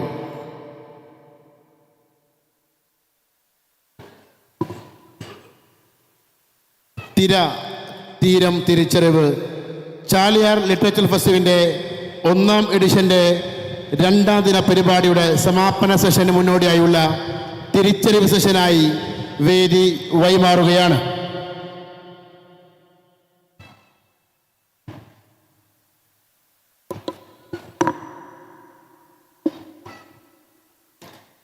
Chaliyar ചരിത്രം, സംസ്കാരം, വർത്തമാനം എന്ന ചർച്ച അവസാനിക്കുമ്പോൾ ചാലിയാർ കേവലം ഒരു നീരൊഴുക്കല്ലെന്നും അതൊരു നാടിൻ്റെ സംസ്കാരം തന്നെയാണെന്നും പറഞ്ഞു വെക്കുകയാണ് ബഹുമാനപ്പെട്ട പാനൽസ്.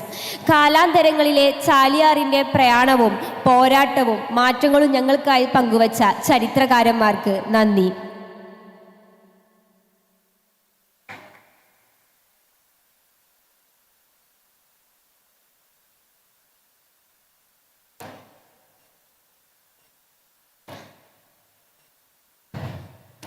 ചാലിയാർ സാഹിത്യോത്സവത്തിൻ്റെ ഇന്നത്തെ സന്ധ്യയിലേക്ക് ഏവർക്കും 1000 സ്വാഗതം.